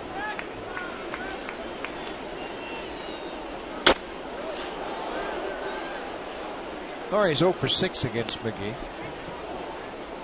He tripled in the first. Picked up his 11th RBI of the season.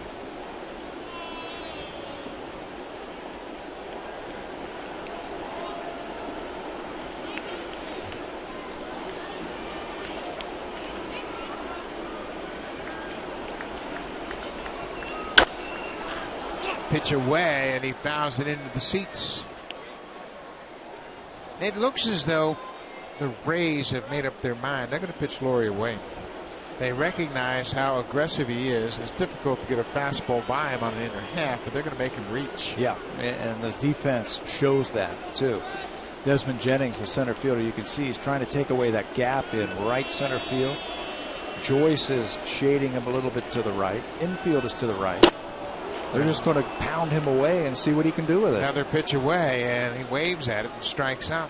Back-to-back strikeouts for McGee. That's why you've got those advanced scouts to pick up tendencies and find weaknesses, and that's exactly what they're doing to Laurie. They're staying away from him.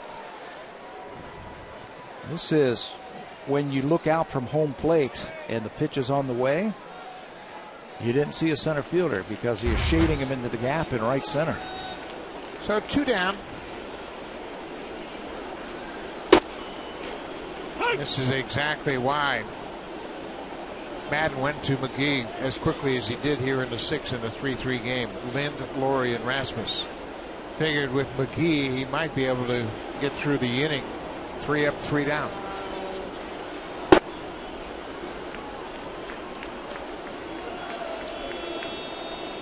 again, you made a great point earlier how Joe Madden always looks to put his players in the best situations.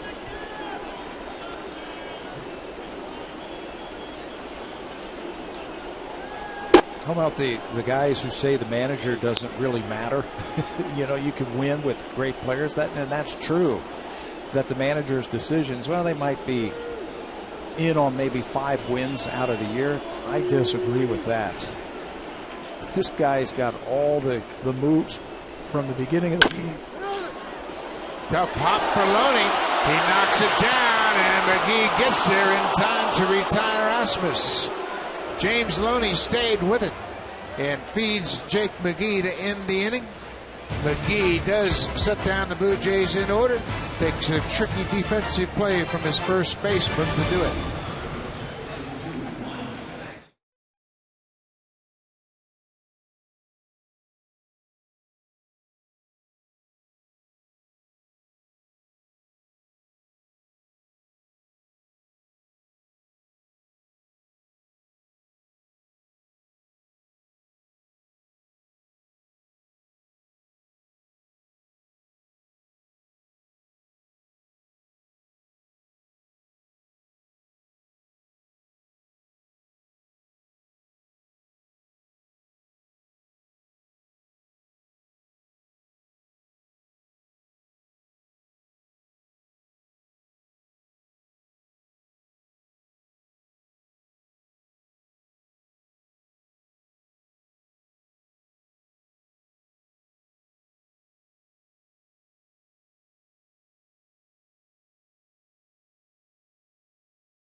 Green chairs in the TD Comfort Zone are guests of TD from IncoSource.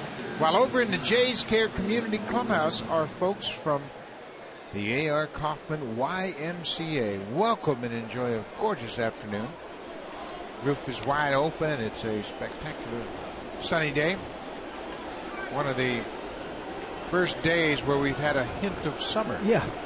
Why would you want to be anywhere else than right here this afternoon? What a day. Perfect day. Be another day game on Wednesday. A reminder, it's a 4:37 start Wednesday afternoon. So make sure you get out and maybe even let the boss let you out work early. Come on down to the ballpark. Catcher, Jose Lobaton had a double to center field his last time up. That was a 2-out double in the 4th. It's this one off the end of the bat. Kawasaki's got to come and get it. Offline, but Encarnacion puts the tag on the catcher. 1 down. Great holiday Monday here in Toronto. Lake Ontario is crowded. People out in their sailboats for the first time this year. Getting a chance to enjoy a perfect day. It's a great setting, and everybody always enjoys those long weekends. This is the first of many during the course of the summer, and we are happy to be with you. And the players love these type of days. It's not too humid. It's not too hot. You can still work up a sweat during the ball game, but it doesn't just wear you down. Union Escobar, the former Blue Jay, got 0 for 2 so far. .218 batting average. Joe Madden told me something interesting about Escobar. He said he recommended that Unell uses a bigger bat, longer and heavier. They have ordered some 36-inch and 37-inch bats. For comparison's sake, I'd say the most standard length is about a 34-inch bat today. And heavy too, right? Yeah, it's a 35-ounce bat, which is like a log by today's standards. but he feels like Escobar is the strongest player on his team, and he was always ahead of most of the pitches. It's another ground ball. He and Laurie are playing pepper with one another. It's the third time he's grounded out for the third baseman. But Madden's been pleased with the way Escobar has played for him. So he's very consistent at shortstop. Works hard. Says he comes out and gets his ground balls every single day. And I'll attest to him being pretty strong. Remember the first time I shook his hand, I thought he broke my hand. It was so strong.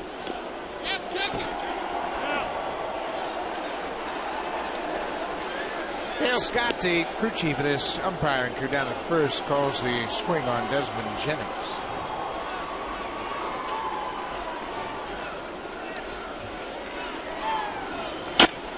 Bouncing ball. Laurie again at third. Took a tricky hop, but he's got plenty of time. And R.A. Dickey. It's 3 ground ball outs in the 7th. We'll go to the bottom of the 7th. It's a 3-3 game.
Listen to live audio. Follow the games pitch by pitch and enjoy in-game video highlights. The app is available on the iPhone, iPad, iPod Touch, Android, and BlackBerry Z10. Season-long subscription packages are available for $19.99. Visit BlueJays.com for more details. At Bat 13 is the official app of Major League Baseball. Josh Lukey, the right-hander, into the game. Jake McGee came in and did what he was supposed to do. Retired the side in order, and a couple of left-handers got Lynn and Rasmus, and sandwiched in the middle, Brett Laurie. Some more power out of the bullpen for the Rays. Josh Lukey was called up on May the 10th, and he's a guy with another big fastball. He attacks hitters like a closer, and he's got excellent control. Emilio Bonifacio anxious to get on base. Turned as if he was going to bunt. Need his speed on in a situation like this. Bonifacio had a bunt single on Saturday in New York. Perfect bunt up the third base line.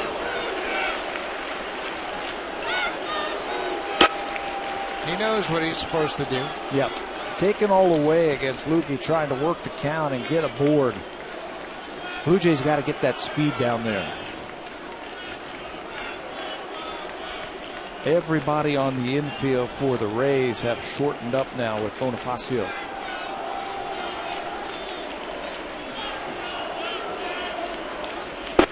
There's a strike. Well, even if he hits a ground ball, he's got such great speed, you've got to make sure you don't get too deep. I asked him about the bunt in New York. He said, yeah, that was a good one. And later on, he tried to push one to the shortstop.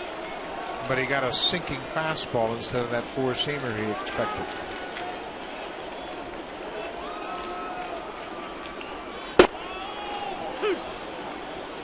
Two and two at 97. Yeah, he has hit 98 on the gun in the past.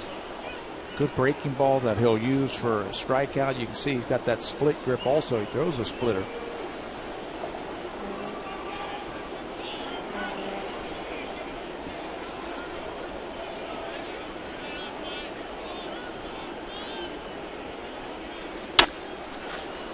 Bonifacio fights it off and fouls it to stay alive.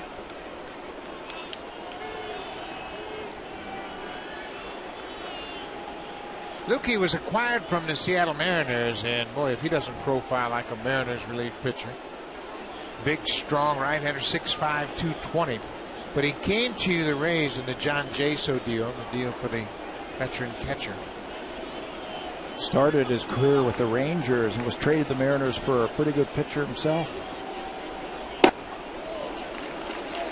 He was part of that Cliff Lee deal that sent Lee from the Mariners to the Rangers. And you go, well, how can a guy now be with his third organization when he throws like that? Well, somebody wants you. Somebody wants you. And the Rays definitely want him. And another thing, too, is fastball command. You know, you can fall in love with the radar gun, but if you can't command your fastball, it's worthless. And there's a good example of it. You can throw 97 all day long, but if they're balls, you're going to be in trouble. So Bonifacio did exactly what he was hoping to do. He gets on base here in the 7th in a tie game. So Longoria comes over to tell the pitcher the bunt defense. And that's what the Rays expect from Henry Blanco. I might let Bonifacio run before I put down the bunt. Everybody in the ballpark figures he might be bunting, so I'm right with you.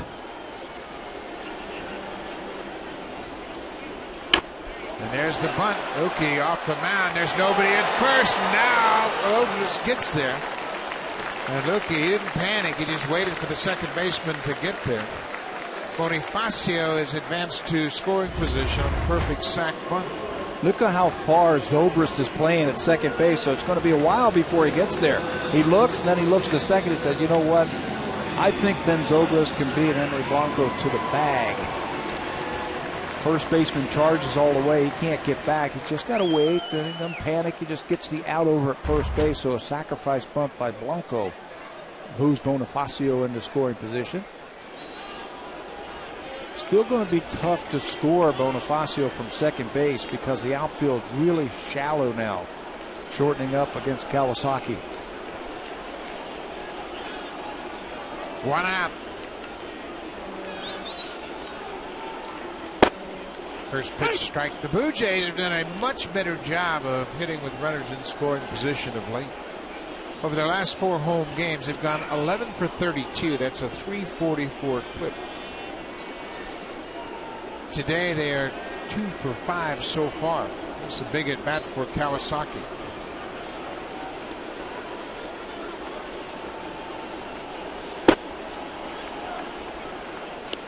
They're going to pitch him away, and that's his approach. The outfield is really shallow. Very shallow. Sam Fold in left field and Desmond Jennings. So if the ball is hit hard into the outfield, Louis Rivera, the third base coach, is going to have to read it. You might not be able to score Bonifacio. Well, that's a good fastball. They crossed up Kawasaki, came inside, and he cut right over the top of it. Good movement. Right on the inner half.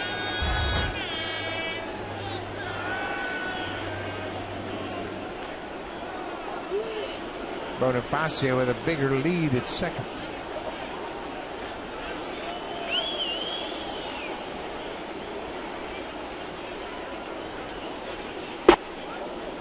Inside.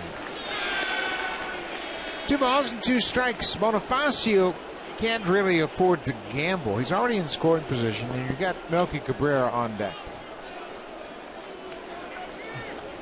They've already used Jake McGee if you want to make a pitching change, but it's academic as Cabrera is a switch hitter. Well, that's the reason why you sacrifice bunt, to get him in the scoring position to have 2 cracks at it. You know, the percentages say it'll probably be Cabrera up there. Why wouldn't you want him up there with 2 outs and a runner in scoring position? That's the gamble that John Gibbons takes when he sacrifices Blanco. Yeah. And obviously, with Bautista hitting behind Melky Cabrera, Cabrera's going to get something to hit at some point. And as patient as he's been, he's going to have a good at bat. 2-2 to Kawasaki. 3-3 ball game.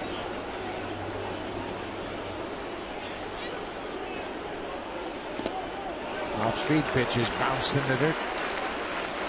We said it before, we'll say it again. Nobody has as determined at bats as Kawasaki. He doesn't have the great physical ability, but boy, he's got the right mental approach, that's for sure. Yeah, and he's going to see at least 5 pitches. It seems that way every single time he steps into that batter's box. He's going to make you work. He's going to foul off tough pitches. Very determined.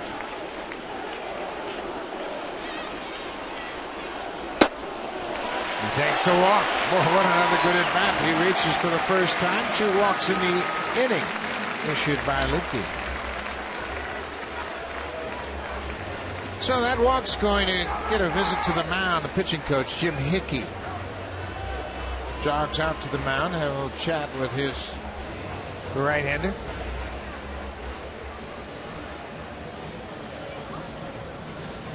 This copyrighted telecast is presented by authority of Rogers Blue Jays Baseball Partnership and may not be reproduced or retransmitted in any form. And the accounts and descriptions of this game may not be disseminated without the express written consent of Rogers Blue Jays Baseball Partnership. Good ball game going on here. 3-3 game. Only 9 hits in the game. 4 for Tampa Bay, 5 for the Blue Jays. Each club has stranded base runners. Rays have left 4. Blue Jays have left 3. R.A. Dickey gave up a run in the second and 2 in the third. Blue Jays got 2 in the first and 1 in the second. And that's where we're at, 3-3.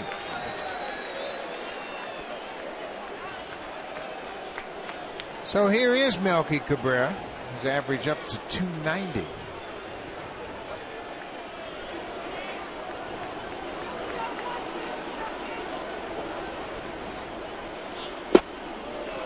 Jim Hickey, the pitching coach, out to probably just reinforce the game plan against Cabrera.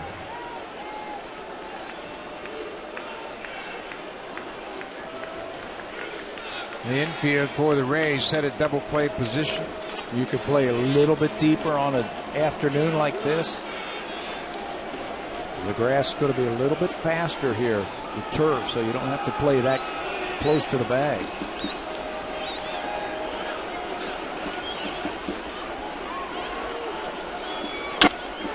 Cabrera drives it to left. Sam Folds got good speed. He gets back and makes the catch. Now Cabrera lines out to left. Oh, he is on everything. He just got a little bit too much elevation on that ball. Hit it hard. So that'll bring Jose Bautista to the plate. Bautista has struck out twice and grounded out.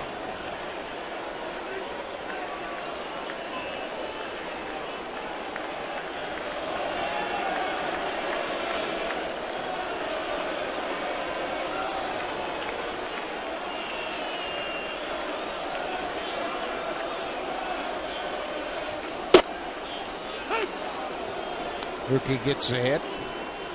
Took a hard breaking ball. Yeah, everything he throws is firm. Good fastball, sharp breaking ball. Power pitcher.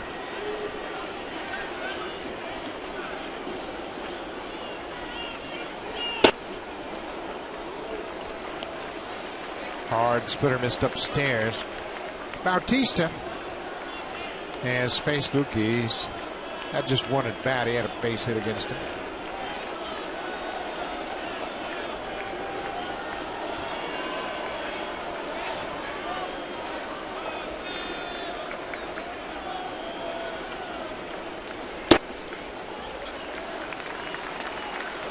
Emilio Bonifacio led it off with a walk. He's at second. Then Blanco sacrificed him to second. Kawasaki walked. And then Cabrera lined out to left. There are 2 outs and runners at first and second. Dave Martinez, the bench coach for Joe Madden.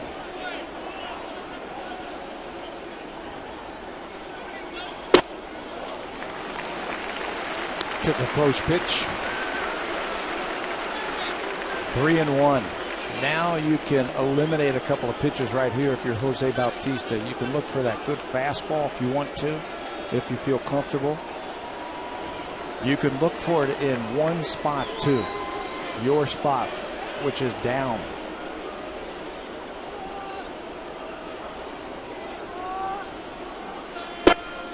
Throw him a breaking ball. Bautista takes a walk. And if he does throw you a breaking ball, just take it. They live for another day. He does a good job of working the walk. And now Encarnacion has to have the same approach right here. 22 pitches now for Lukey. From a guy who's got a reputation of having good control. He's in a jam now. 2 outs, Edwin Encarnacion. Edwin is 1 for 3. Big point in the ball game.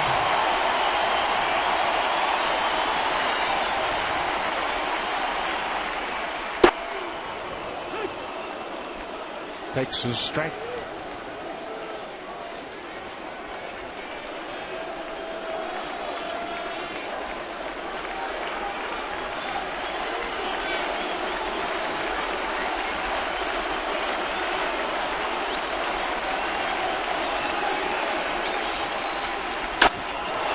Left field line. That ball is down up against the wall. 1 run is in. Kawasaki's right behind him. Here comes Bautista to the plate. The throw is not in time. Edwin Encarnacion, a bases clearing double with 2 outs.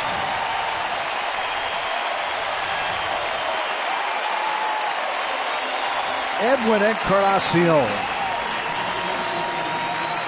with runners on, becomes a different hitter.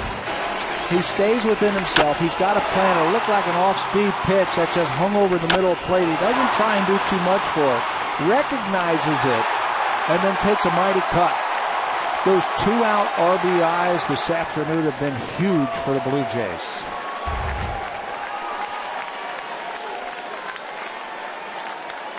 So now Lind will be given the free pass. Brett Lowry is on deck.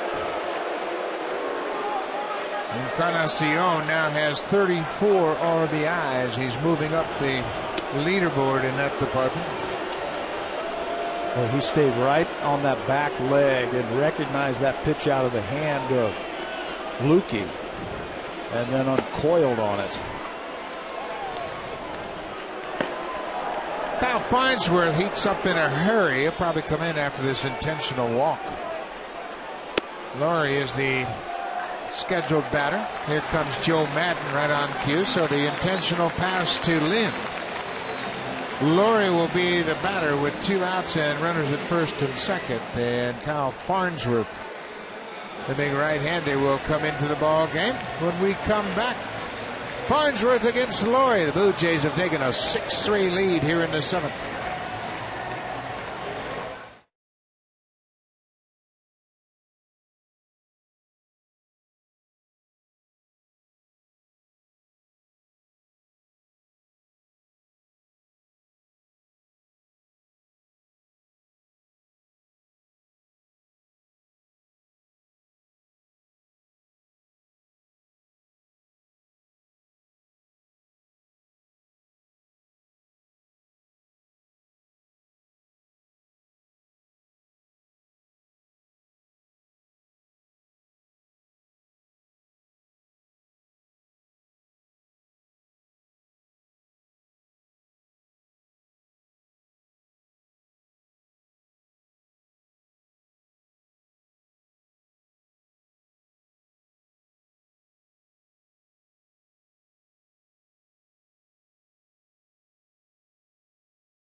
presented by Allstate. Tuesday, May 28th, the Blue Jays will take on the Atlanta Braves. The game starts at 12:37 p.m. The first 25,000 fans will receive a Blue Jays team baseball card set.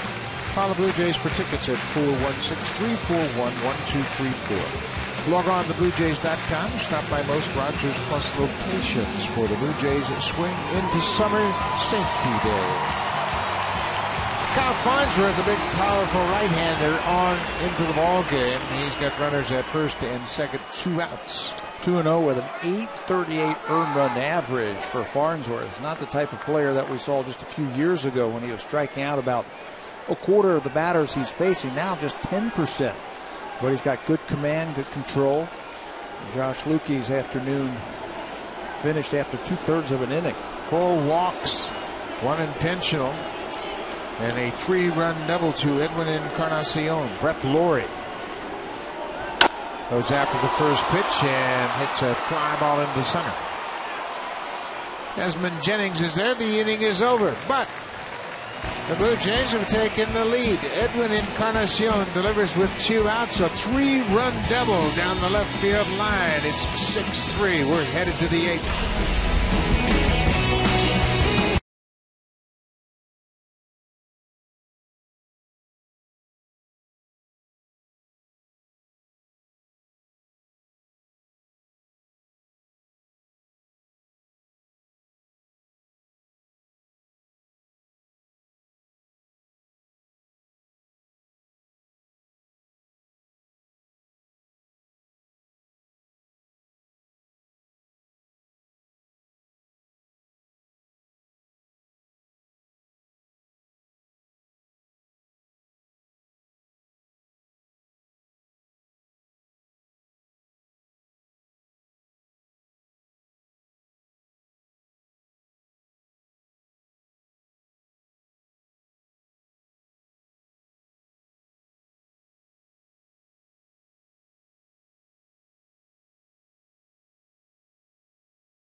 And he extended his current streak to 6 straight games with a double. He scored a run, drove in a run. He is 2 for 4 in the afternoon, and his day has come to an end because the Blue Jays have promoted Anthony Gose up from Buffalo. Gose joined the team this afternoon, and he takes over defensively in left field. Anthony played in 56 games last year with the Blue Jays at 166 at-bats, so he knows his surroundings and he knows what his job is. Yeah, and this is exactly what John Gibbons said. He's going to come in for a defensive replacement late in the game when the Blue Jays have the lead. He might pinch run because of that electric speed. And now, once they've taken the lead here in the 8th inning, bring him in and help out your starter. R.A. Dickey throws the first 2 balls to Matt Joyce. Joyce has gone 0 for 2 with a walk and a run scored.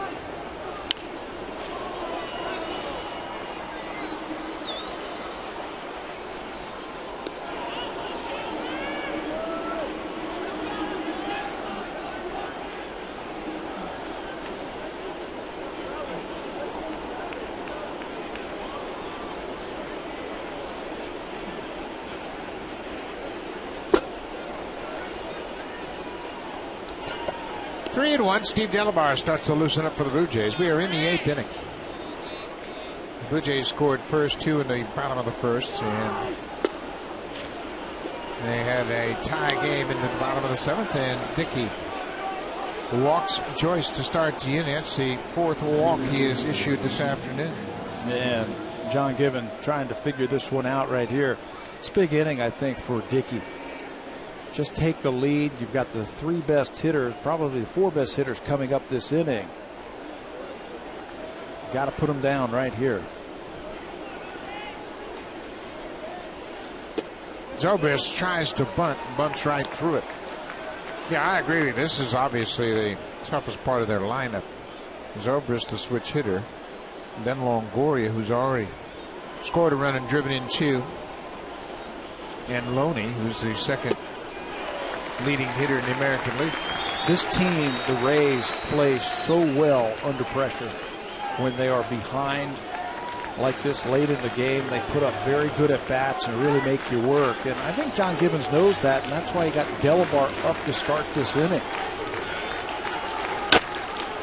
This is a fly ball into center. Anthony Ghost, and they're going to have to get their heads together, boys. There was no reason for Ghost to come over there and get involved in that play. That's Colby Erasmus' play all the way. And I know Ghost is a center fielder, but he's not in the minors anymore. Yeah, the center fielder has fly ball control of this. Pop-up priority into the outfield. That's Colby Erasmus' ball, and he takes it because he's a little bit taller. He's got a little bit more of a reach than Ghost. A little excitement there, trying to get his first chance at a fly ball this year. Yeah, and you just can't make mistakes. If he bumps into Erasmus, ball falls, then Longoria is hitting with a chance to tie the game up. And those are mistakes that you just have to avoid. We have seen it all too often with Evan Longoria. Longoria extended his hit streak to 14 straight. Did that in his first at bat. On-base machine is Evan Longoria this year. If you were to go to a ballpark and watch Longoria play as a high school player or a college player, you'd say, ah, he's a nice player. But if you only saw him play once, you wouldn't really think that much of him. But boy, you watch him play day in and day out, and he'll open up your eyes. He has such a feel for the game. He understands the timing of the game, situations in the game, when to steal a base, and he's got a knack for getting big hits. He makes it look easy, doesn't he? Whew. I wish I could have made the game look as easy to play as Longoria does. But look how that bat flies through the zone, and he's had to deal with his share of injuries as well. He had surgery on his hamstrings trying to alleviate the problems. He tore hamstring, had scar tissue removed, and he is healthy. He was a good runner, and now they don't care about his running speed. Just stay healthy so they have that bat in the lineup. Foul ball just outside of third. And I think RA is going to have to throw a good knuckleball to get him right here. He's going to have to throw one that really dances, that hard knuckleball. He threw him that one in the first inning on a 3-2 pitch, a hard knuckleball that was about belt high down to his shoe tops, and he hit it into left field for a base hit. 2-2. Joyce at first. Full count. James Loney lurks on deck. And the manager is stirring with Loney standing behind Longoria.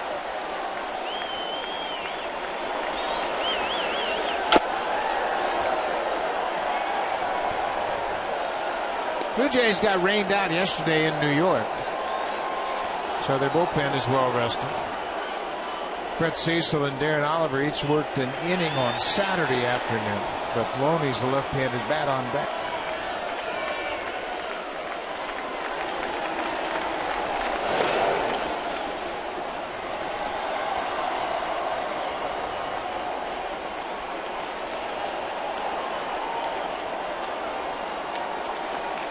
Six-3 Jays lead it. Longoria strikes out. Boy, that's a good hard knuckler. Huge out for R.A. Dickey here in the 8th, 2 down. It was a good knuckler. It wasn't one of those tumblers that went down. Watch it go and make a left-handed turn right when it got towards the plate. Right there. Goes away from Evan Longoria. A huge strikeout for R.A. Dickey. 5 Ks for Dickey this afternoon.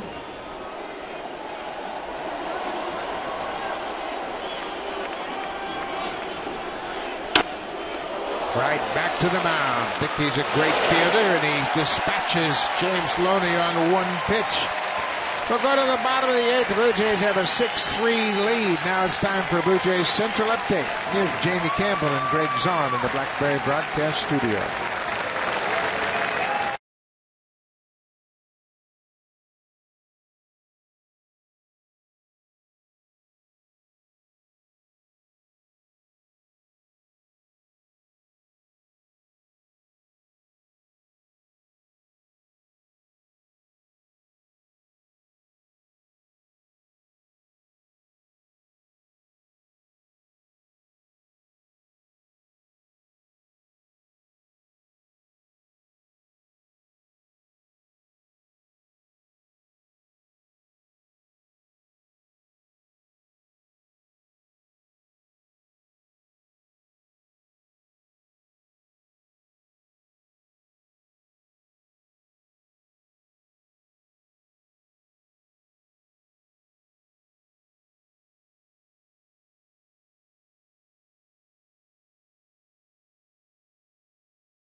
Brought to you by Bacardi Oakhart, smooth, spiced rum. Bacardi, proud sponsors of the Toronto Blue Jays. This afternoon smooth moves goes to Colby Rasmus. You see, right before that pitch was made, he took a couple of steps to his right, but it's hit to his left, and he is able to run it down smoothly in center field to take away extra bases from the Rays.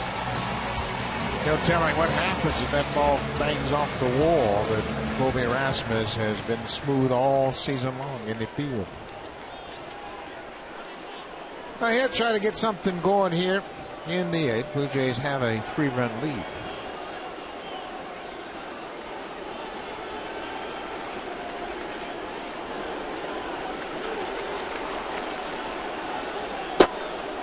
Colby's younger brother Corey has just been promoted to the big leagues with the Atlanta Braves. He's a pitcher, relief pitcher, and of course Colby hopeful that he'll still be there when these two teams hook up.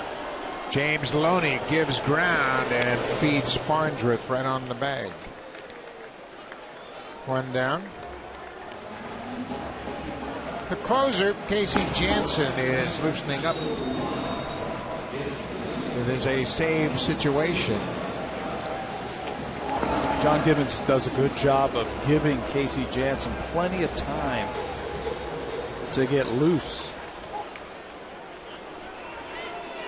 As soon as that inning was over, the call went down to the bullpen and said, "You are in the game."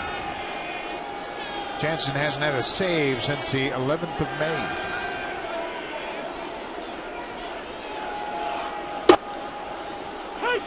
Second baseman Emilio Bonifacio. He had a big walk in the 7th. That started things off.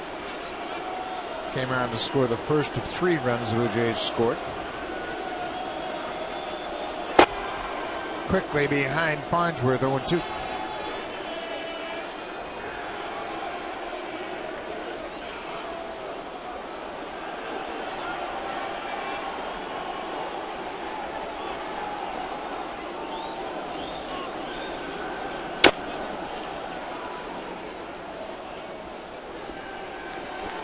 $29,885 on hand here at Rogers Center for this holiday Monday, and they've been entertained to a good ball game. R.A. Dickey with a chance to pick up his 4th win of the season. He's held the Rays to 3 runs on 4 hits.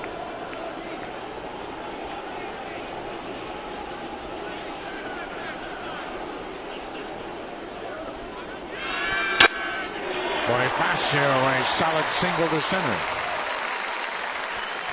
One out base hit. Casey Jansen's warming up in the bullpen, and if you want to meet Casey Jansen and Darren Oliver, you can do that tomorrow at 12-1. Casey and Darren will be autographing items at the J Shop at Sears, Young and Dundas. Please, one autograph per item per player, but if you want to meet Casey Jansen and Darren Oliver, do it tomorrow between 12 and 1. Bonifacio's picked off at first. He got such a late break back to the bag and was really surprised by Farnsworth's move. He got an aggressive lead, and the Rays think that he was going to go. Watch how late he was as he gets picked off. So he didn't react very well at all. So that one-out single is erased by Farnsworth with a quick pickoff throw. Henry Blanco's had a good day. He doubled and scored in the second, walked in the fourth, and had a sacrifice bunt in the seventh. Plus, he's done a good job of handling R.A. Dickey. Scored a run in the first inning.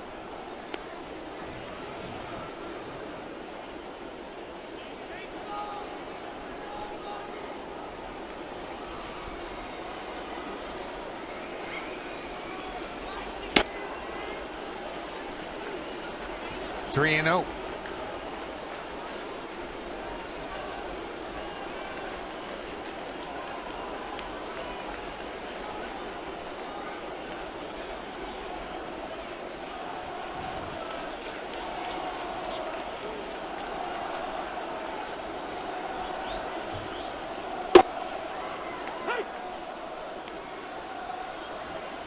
Still at 94 miles an hour. This guy was 98 when he was younger.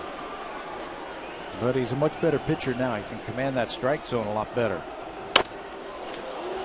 That's fouled into the seats. It's a full count. Farnsworth is now 37 years old. That's his third season with Tampa Bay. His 14th big league season. 825 games now for Kyle Farnsworth, which is third on the active list. Mariano Rivera and LaTroy Hawkins, first and second, respectively. Blanco draws the walk.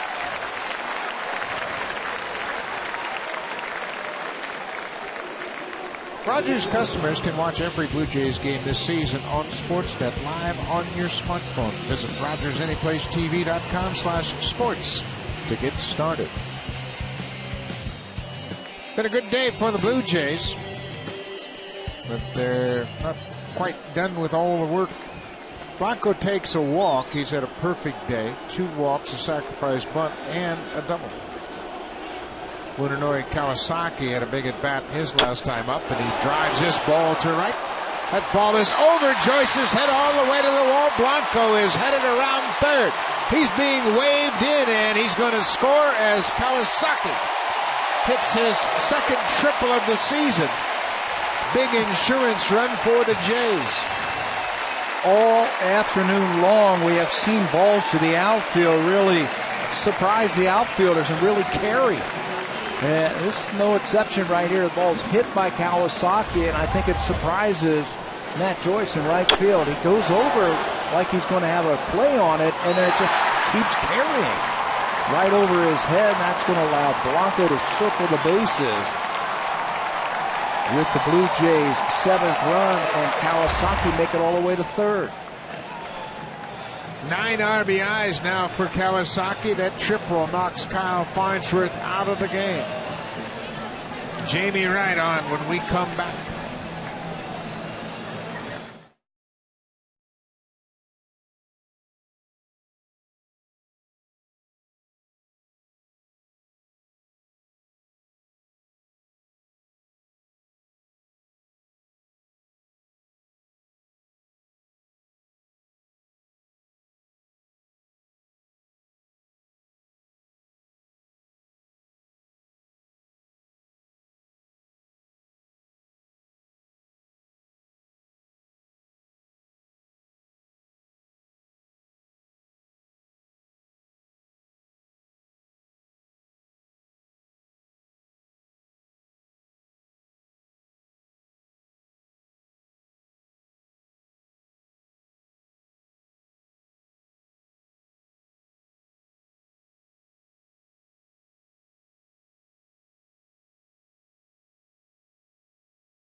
Honda CR-V, an IIHS top safety pick. Honda is the official vehicle of the Toronto Blue Jays. Edwin Encarnacion leads the team in RBIs with these types of at-bats right here. Bases loaded, they need something, and Edwin delivers. Crushes a ball down the left field line. He's going to clear the bases with that double drive and 3 big runs as the Blue Jays take the lead.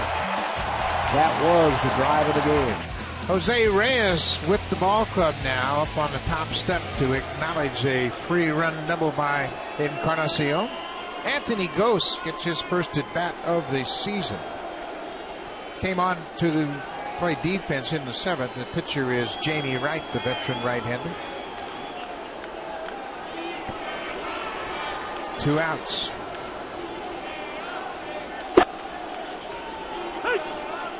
Mentioned Gose last season with the Blue Jays. Appeared in 56 games.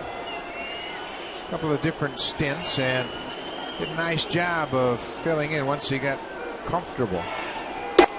Game was awfully quick for him when he first was called up, but in the end he ended up with 15 stolen bases in 18 attempts. At the beginning it was, and he had the ability to slow the game down as the season wore on. His swing became just a little bit better, a little bit more flatter, hit the ball all over the park,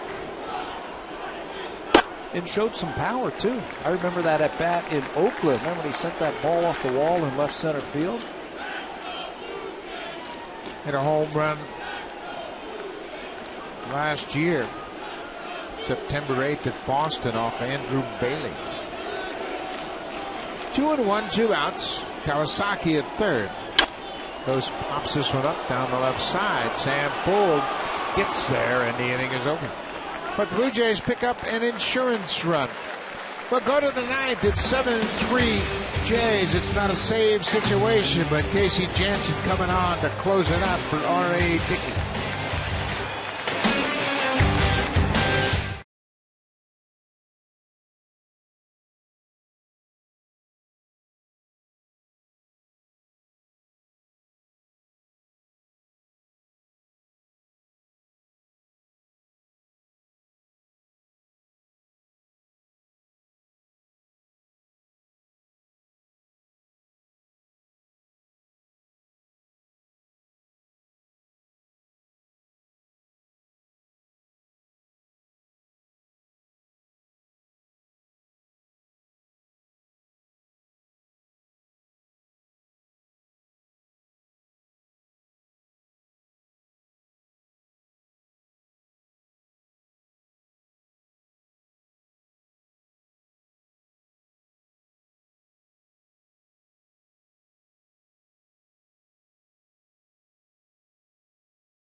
Casey Jansen on for the first time since the 11th of May at Boston. He picked up the save against the Red Sox.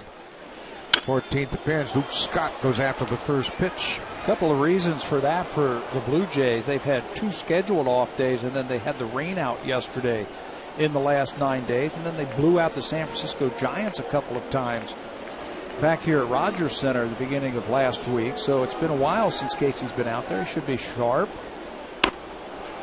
Luke Scott takes that bunt, and they play him to pull, but why not? You're down by 4 runs. If they're going to give it to you, take the bunt. R.A. Dickey, a terrific start here this afternoon. He's in line for his 4th win of the season. He goes 8 innings, allows 4 hits, Just 2 earned runs, walked 4 and struck out 5 through 120 pitches, and that was as consistent a knuckleball as we have seen from Dickey all year long. Yeah, he's starting to round into shape, I think. Also, a day like today, you could stretch him out to 120 pitches because it's a nice cool day for him. He had command, and he made big pitches when he needed to. Just one bad inning.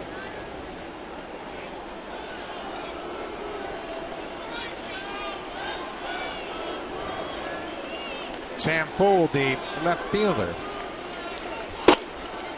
Ball on a strike.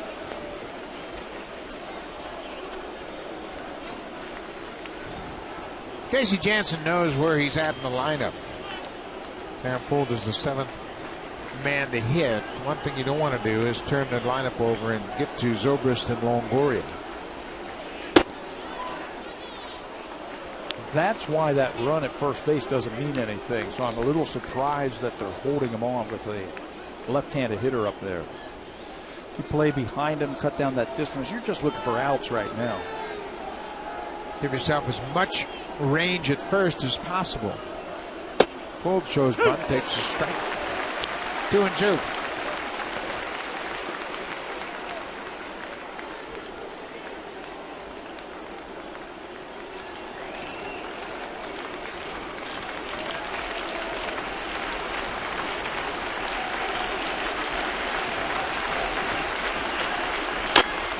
Little chopper out in front of the mound.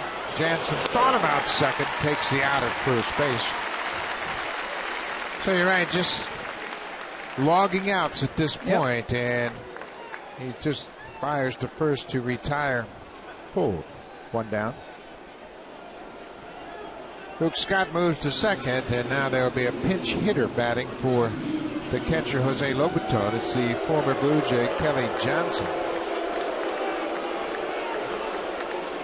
Crowd reacts to Johnson's name. He's been a couple of years here with the Blue Jays, but boy, is he off to a good start. 7 home runs, 24 RBIs. Kelly Johnson. He also leads the team in outfield assists with 4. Joe Madden playing him all over the diamond. Played at second base. He's played in left field. He spent a lot of left field time in Atlanta with the Braves.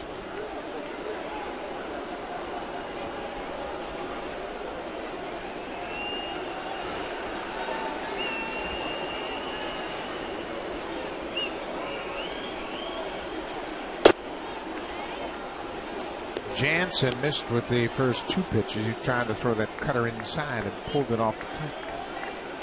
2-0.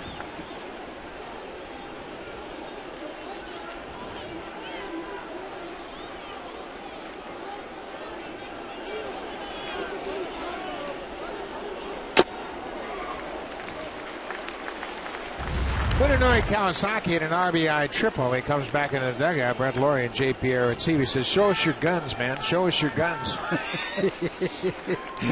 Kawasaki, that triple, his 2nd of the season. They call him Noodle because his arms hang out of his uniform like a noodle.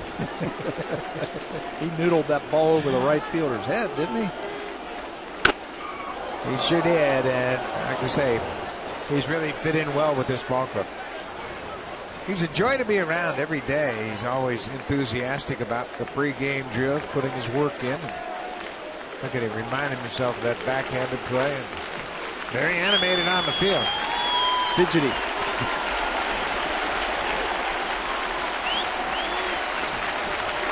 Two-man shoot, 1 out. Kelly Johnson, the pinch hitter. Bouncing ball. Bonifacio comes after it. Goes to first there, 2 down.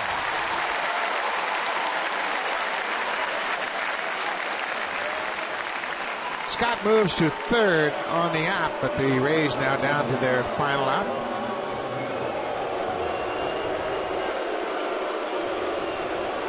Yunel Escobar, the former Blue Jays, hearing it from the crowd. He's grounded out to third base 3 times this afternoon.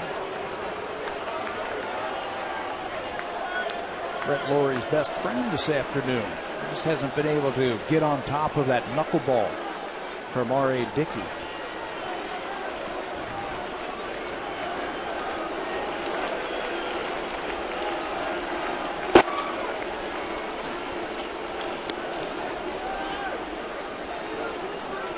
Blue Jays will play tomorrow night, their middle game of 3 games. Be Alex Cobb, the right-hander. Blue Jays haven't seen him yet this year, against Ramon Ortiz, the veteran right-hander, coming off a win his last time out.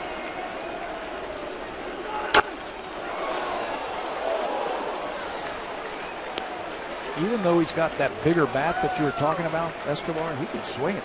Yeah. He doesn't get cheated. Well, and Joe talked about the length and weight of the bat force him to use his hands more. And it just feels like it'll help him develop more consistency at the plate. Might have a little bit more power with a bigger bat if you connect squarely.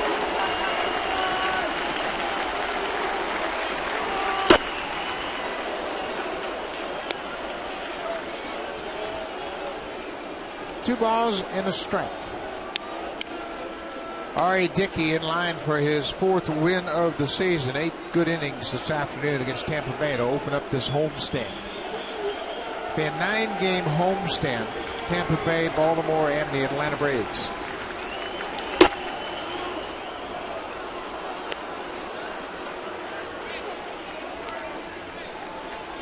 You mentioned the 9 days in between Casey Jansen's last appearance and this one.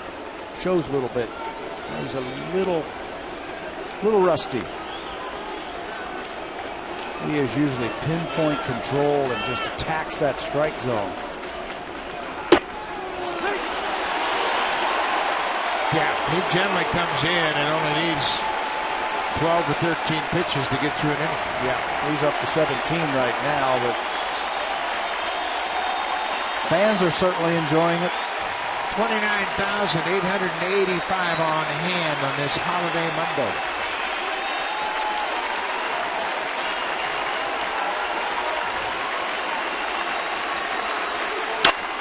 There's a drive to left field. Gose is watching this ball sail out of the ballpark. Escobar, his 4th home run is a 2-run shot to left.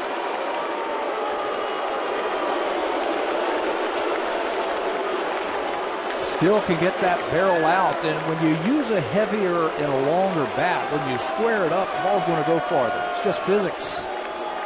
Escobar showing the fans as he crosses home plate what he thinks of him. Looked like a breaking ball, maybe a cutter, and Escobar gets it out in front. So it's a 7-5 Blue Jays lead.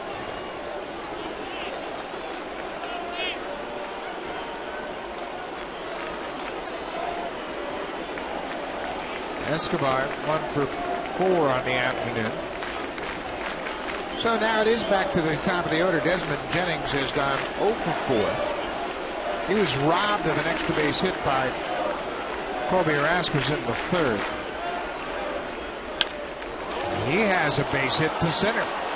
That'll bring the tying run to the plate.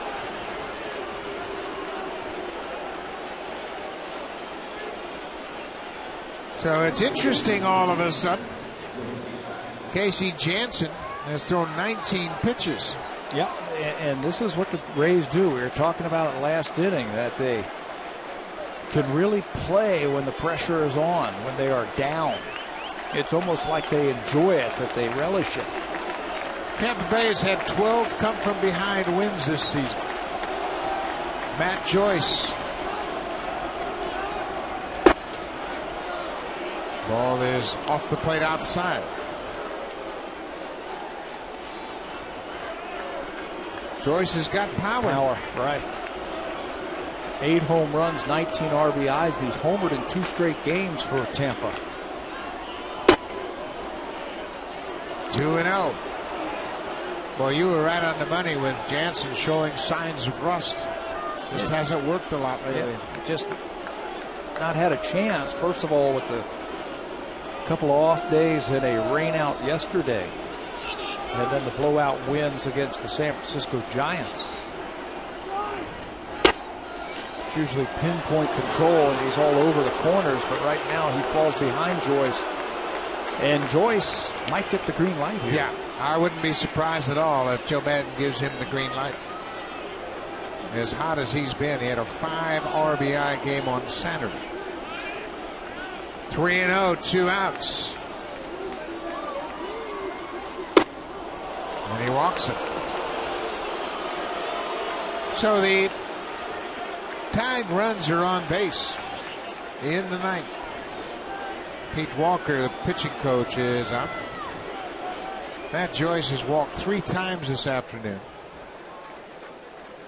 And just like that, Darren Oliver is going to get up as Pete Walker goes out to talk to Casey Janssen. What John Gibbons is contemplating now, it's his closer. He's up to 23 pitches.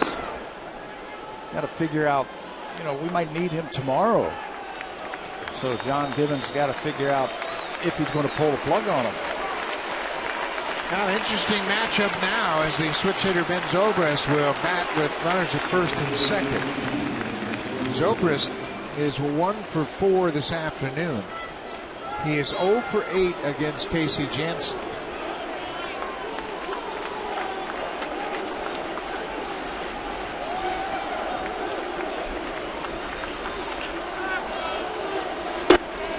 Breaking ball for a strike, and Janssen gets ahead.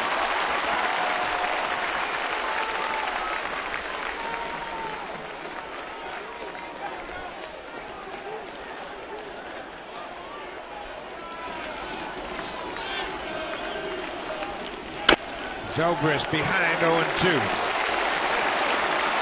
Janssen just 1 strike away from closing it out. This is where Casey can be very effective. As a hitter, you don't know what to expect from him. He could drop that curveball on you again. He could pound you inside if you have to, or maybe cut that fastball away from you.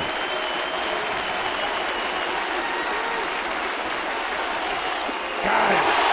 Janssen took something off and strikes out Zobrist. The ball game is over. The Blue Jays win it. It wasn't a save situation, but it certainly felt like it at the end for Casey Janssen. And he was up to the task also. R.A. Dickey outstanding this afternoon. Casey Janssen is what makes him so tough. You just don't know what to expect as a hitter. He can drop that curveball on like he did right there to get Zobrist, a very good hitter. Well, the Blue Jays hang on. They win 7-5. R.A. Dickey with his 4th win of the season, and Encarnacion with the big hit, the 3-run double. We'll see you tomorrow night. Stay tuned. Connected coming right up.